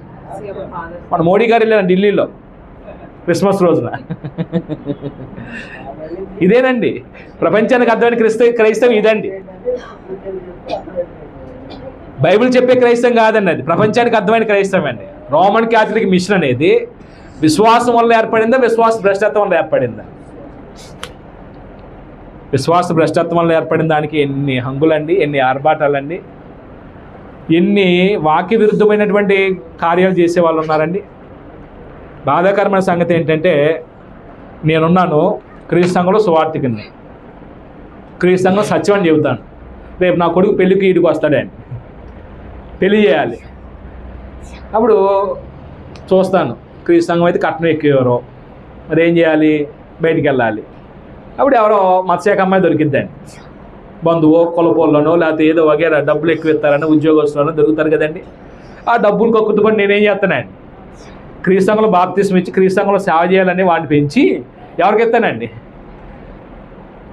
ఎవరికి ఇస్తున్నానండి నేను తీసుకెళ్ళి? మత్స్యాక అనగాకండి, ఇంకో పదం చెప్పండి. విశ్వాస భ్రష్టత్వం వల్ల ఏర్పడినటువంటి శాఖకి ఇస్తున్నానండి. విశ్వాస భ్రష్టత్వం వల్ల ఏర్పడినటువంటి శాఖలో ఉన్నటువంటి సభ్యుడిని నా జీవితంలో, నా కుటుంబంలో ఒక కోళ్ళగా తెచ్చుకుంటున్నానండి. ఎంత దారుణమైన సంగతి అండి. ఏం చేస్తాండి? వస్తూ యజమాని ఏం తెచ్చిందండి? ఆ సంస్కృతే తెచ్చిద్దండి. చాలా ప్రమాదం అండి, మనకు అర్థం కావట్లేదండి. మన అమ్మాయిని ఎల్లారు ముద్దుగా పెంచుకుంటాం, క్రీస్తు సంఘ బోధనలు పెంచుకుంటాం. తీసుకెళ్ళి ఏం చేస్తామండి? మన కులపని, మన బంధువు అని, లేకపోతే కట్నం తక్కువ వస్తుందనో, లేకపోతే ఉద్యోగం అనో, లేకపోతే ఏదో ఆశపడి ఏం చేస్తామండి? విశ్వాస భ్రష్టత్వంలో ఏర్పడిన శాఖలో చేతులు పెడతామండి. మానవ కల్పిత సంఘాలు దేవుని సంకల్పం నుంచి వచ్చినాయా, సాతాను యొక్క ప్రలోభాలు వచ్చినాయండి. మరి ఎక్కడికి వెళ్తారండి అంతిమంగా? ప్రభు రాకల్లో. ఆ మాట కఠినంగా ఉండిన తర్వాత చెప్పాలండి ఆ వచనం. అంటే నేను ముగిస్తున్నాను, అయిపోయింది, భోజనం టైం అయిపోయింది. ఈ ధర్మ విరోధి నాశనపాత్రుడు పాపురుషుడు ప్రభు ప్రత్యక్షమైనప్పుడు అంటే నాశనం చేయబడతాడంటే. మరి వారి వర్గం అంతా ఏమైపోతారండి? వాళ్ళు మన పిల్లలు అక్కడ ఉంటే ఏమైపోతారండి? నేను చాలాసార్లు చెప్పాను, మాకు వాక్య నేర్పిన వాళ్ళు అంతే తీవ్రత చెప్పారండి. మేము అది నమ్మేమండి. క్రీస్తు సంఘం విశ్వాస భ్రష్టత్వంలో ఏర్పడి కాదు. విశ్వాస భ్రష్టత్వంలో ఏర్పడిన మతశాఖలతో మనం సహవాసం చేయకూడదు. ఒకవేళ వాళ్ళు ఏదైనా కార్యక్రమం చేసుకున్నప్పుడు మనం రమ్మంటారండి, మనం ఏం చేస్తామండి? వాళ్ళతో రాసి పూసుకొని పోతామండి. ఇప్పుడు వాటిని మనం ఏం చేస్తామండి? అగ్రి అవుతున్నామండి. మనకు వాక్యం చెప్పే అవకాశం వచ్చినప్పుడు ఏం చేయాలండి? వాక్యం చెప్పడానికి వెళ్ళాలి తప్ప వాళ్ళు చేసే ప్రతి ఈవెంట్లో మనం ఏం చేయకూడదండి? అలిబాగస్ రాకూడదండి. మత్స్యాక వ్యక్తి పాస్టర్ గారు అయితే, మన బంధువు అయితే తీసుకొచ్చి ఇంట్లో ఒక కార్యక్రమంలో వాక్యం చెప్పించవచ్చు కదండి. దేనికి సహకరిస్తున్నాం మనం అలాగా ఆలోచించాలండి. మనం ఆలోచించబోతే అది ఇది ఒకటే కదా. వాళ్ళు ప్రభుకే ప్రార్థన చేస్తున్నారు, లేదా ప్రభునామాన్ని ప్రకటిస్తున్నారు, మనం కూడా అదే కదా అని రాజీ పడిపోతామండి. అంటే క్రీస్తు యొక్క సంఘం అనేది దేవుడు అనాదికాల సంకల్పం అండి. ఆయన యేసుప్రభు యొక్క త్యాగం వల్ల కట్టబడిందండి. మీరు ఎవరైనా ఆలస్యం ఫాదర్ గారిని అడిగితే, బ్రదరు ఇది విశ్వాస భ్రష్టత్వం వల్ల ఏర్పడిన సంఘం కదా అంటే అంగీకరిస్తాడండి? అసలు అంగీకరించడండి. మాది మొదటి సంఘం, క్రీస్తు సంఘమే మాది అంటే. ఇప్పుడు ఒక మాట అంటున్నారండి వాళ్ళు, ఏమంటున్నారంటే ఆర్సీఎం అనేది సంఘం పేరు కాదు, అది గుర్తింపు కూడా పెట్టింది తప్ప అది సార్వత్రిక సంఘం. సంఘానికి ప్రత్యేకమైన పేరేం లేదు, సార్వత్రిక సంఘం అంతే. రోమ్లో ఉంది, ఎఫెసులో ఉంది. ఇవన్నీ ఎవరిది అంటే రోమ్లో నుంచి పేతురు, పౌలు వీళ్ళందరూ అక్కడ చచ్చిపోయారు కాబట్టి అక్కడ నుంచి సువార్త ప్రబలింది కాబట్టి మేము అది ఉనికిని కాపాడటానికి ఆలస్యం అని పెడుతున్నాం అంతే తప్ప సంఘానికి ఆలస్యం కాదు. మాది క్రీస్తు సంఘం అంటున్నారండి. మేము క్రీస్తుని ప్రకటిస్తున్నాం అంటున్నాడండి. క్రీస్తుని ప్రకటిస్తున్నావా, నువ్వు మరిమను ప్రకటిస్తున్నావా? మరిమ భజన ఎక్కువ, యేసుప్రభు భజన ఎక్కువ? ఎవరి నామంలో ప్రార్థన చేయమని బైబిల్ చెప్తుందండి. ఎవరి నామంలో నువ్వు చేస్తున్నావండి. మరి అర్థం చేసుకోవాలండి. మరి ఎలాగ కన్వీనియన్స్ అవ్వగలదు? ఇప్పుడు వెళ్ళి ఎవరైనా, నేను యేసుప్రభు దేవుడు సంకల్పం ఇదండి, యేసుప్రభు ఇలాగ మన కొరకు ప్రాణం పెట్టారండి, మనం యేసుప్రభు ద్వారా ఆయనకి కుమార్తెలు చేర్చబడుతున్నామండి, ఇదండి సువార్తని చెప్తారండి వాళ్ళు ఆలస్యంలో. సువార్త ఉండదండి. ఈ కాన్స్టంటినోపుల్ చక్రవర్తి, నేను 4వ వచనం వచ్చినప్పుడు చెప్తానండి, కాన్స్టంటినోపుల్ చక్రవర్తి క్రైస్తవ్యాన్ని స్వీకరించిన తర్వాత రోమాపట్నంలో క్రైస్తవ్యాన్ని ఏం చేశారంటే మత సంబంధమైనటువంటి అంటే దేశీ మతంగా స్వీకరించాడండి. చక్రవర్తి మతాన్ని స్వీకరిస్తే ఇంకెవడ దాన్ని ఆటంకపరుస్తాడు? అంతకుముందు క్రైస్తవాన్ని వ్యతిరేకించే వాళ్ళందరూ కూడా ఇప్పుడు ఏమవుతున్నారు? ఆయన ఇచ్చి బహుమతులు కక్కుతుబడి ఆయన పన్ను రాయితీ ఇచ్చాడు. క్రైస్తవులు అయితే బిషప్పులకి ఉద్యోగాలు ఇవ్వటం ప్రారంభించాడండి, జీతాలు ఇవ్వటం ప్రారంభించాడండి. ఎవరైనా ఏం చేస్తారండి? క్రైస్తవుని స్వీకరిద్దాం, బిషప్ అయిపోదాం, పన్ను రాయితీ ఉండదు. క్రైస్తవుని స్వీకరిస్తే మాకు ఆ బెనిఫిట్స్ ఉన్నాయి, ఈ బెనిఫిట్స్ ఉన్నాయి. నిజంగా వాక్యాన్ని మారు మనసు పొంది వస్తున్నారండి వాళ్ళు. ఆ తెగ ఇప్పటికీ కొనసాగుతుందండి. ఇప్పుడు ఆశయం వాళ్ళు ఎలా కన్వర్ట్ అవుతున్నారండి? మనుషులు వాక్యం చెప్పి నిజంగా బాప్తిస్మం ఇస్తే కన్వర్ట్ అవుతున్నారు వాళ్ళు. బట్టలు పెడతామని, పిండి ఇస్తామని, పిల్లలకు చదువులు చెప్పిస్తామని, ఇల్లు కట్టిస్తామని, హాస్పిటల్ ఇస్తామని, పిల్లలకి అవి ఇస్తామని ఇవి అన్నీ సువార్త. అవి అవసరమే మనిషికి, సువార్త కాదండి అది. ఇది మనుషులకి అరేసేసి మనుషులు ఏం చేస్తారు, తమ మతంలో కలిపేసుకున్నారండి. ఆ మతాన్ని, ఆ విశ్వాసం తప్పని మార్టిన్ లూథర్ ఖండిస్తే ఆయన బహిష్కరించారు, ఆయన వెలివేశారు. అక్కడి నుంచి వచ్చిన శాఖలు ఇవన్నీ కూడా అండి. మరి మనం క్రీస్తు సంఘంలో ఉంటే ఎంత గొప్ప భాగ్యం అండి. దేవుడి సంకల్పంలో ఉన్నాను నేను, పరలోక సంబంధమైన మార్గంలో ఉన్నాను. మనం నాశనానికి వెళ్ళే మార్గంలో లేవండి మనం. మరి ఎలా జీవించండి మనం క్రీస్తు సంఘంలో ఉంటే? క్రీస్తు సంఘం అంటే బోర్డు మీద రాసే పేరు కాదండి, పరలోకం వెళ్ళే మనుషుల సమూహం క్రీస్తు సంఘం అండి. అలాంటి సమూహం ఉండాలని దేవుడు ఏం చేశాడు? యేసు ద్వారా వలనే వెలపెట్టి కొనుక్కున్నాడండి. మత శాఖ కాదండి క్రీస్తు సంఘం. క్రీస్తు సంఘం పరలోక ప్రతిబింబమైనటువంటి స్థలం అండి. పరలోక సంబంధించిన వాతావరణం క్రీస్తు సంఘాలు ఉండాలండి. అది దేవుని యొక్క సంకల్పం. అది యేసు యొక్క ప్రాణం త్యాగం యొక్క అర్థం అదండి. ఇక్కడ రాజకీయాలు ఉండకూడదండి, ఇక్కడ కులం ఉండకూడదండి, వర్ణ వివక్షత ఉండకూడదండి, ఏ వర్గపోరు ఉండకూడదండి, ఏ ఆధిక్యత ఉండకూడదండి. కానీ నాశన పాత్ర పురుషుడు ప్రవేశించాడండి. తర్వాత భ్రష్టత్వం తర్వాత అతను ప్రధానత్వం కోరుకొని సంఘాన్ని ఎంతవరకు నాశనం చేయాలో అంతవరకు నాశనం చేసిందండి. ఇది భ్రష్టత్వం గురించి కొంచెం ఫాస్ట్ చెప్పాను. వాస్తవానికి 4 గంటలు చెప్పుకోవాల్సిన పాఠం అండి. నేను ముగిస్తున్నాను. మీ సమయాన్ని ఒక అర్ధగంట ఎక్కువ తీసుకున్నాను, క్షమించాలి. మీ అందరికీ వందనాలు తెలియపరుస్తూ, ప్రభు రాకడకు సంబంధించిన విషయమే చెప్పాలి పౌలు. వాస్తవానికి ప్రభు రాకడ కంటే ముందు జరిగే విషయాలు చెప్తున్నాడు అండి. ప్రభు రాకడ సంభవించిందని ఒక దుర్బోధ వస్తే మీరు ఆశ్చర్యపడొద్దు, మీరు భయపడొద్దు, కంగారు పడిపోవద్దు. ప్రభు రాకడ రావాలంటే ముందు ఏం చేయబడాలి? భ్రష్టత్వం సంభవించాలి. భ్రష్టత్వం సంభవించాలి అనే మాటలో భ్రష్టత్వాన్ని గురించి దేవుడు ముందు ఏం చేసిరండి? ప్రవచింప చేసిరండి. అప్పుడు వచ్చింది భ్రష్టత్వం. అప్పుడు వచ్చిందా భ్రష్టత్వం? తిమోతి పత్రిక రాసినప్పుడు అప్పుడు రాలేదండి. మరి ఇప్పుడు వచ్చిందా? 2026 సంవత్సరం వస్తుంది కదా, 25 సంవత్సరం ఉన్న డిసెంబర్ 28లో వచ్చిందని ఇప్పుడు భ్రష్టత్వం. ఇప్పుడు మనం భ్రష్టత్వం ఉన్నామా, భ్రష్టత్వం తప్పించబడ్డామా?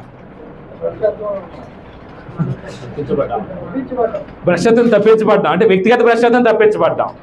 ఇప్పుడు సంఘ భ్రష్టత్వం నుంచి తప్పించబడ్డాం. సంఘ భ్రష్టత్వం కాకుండా మనం విశ్వాసంలో ఉన్నామా?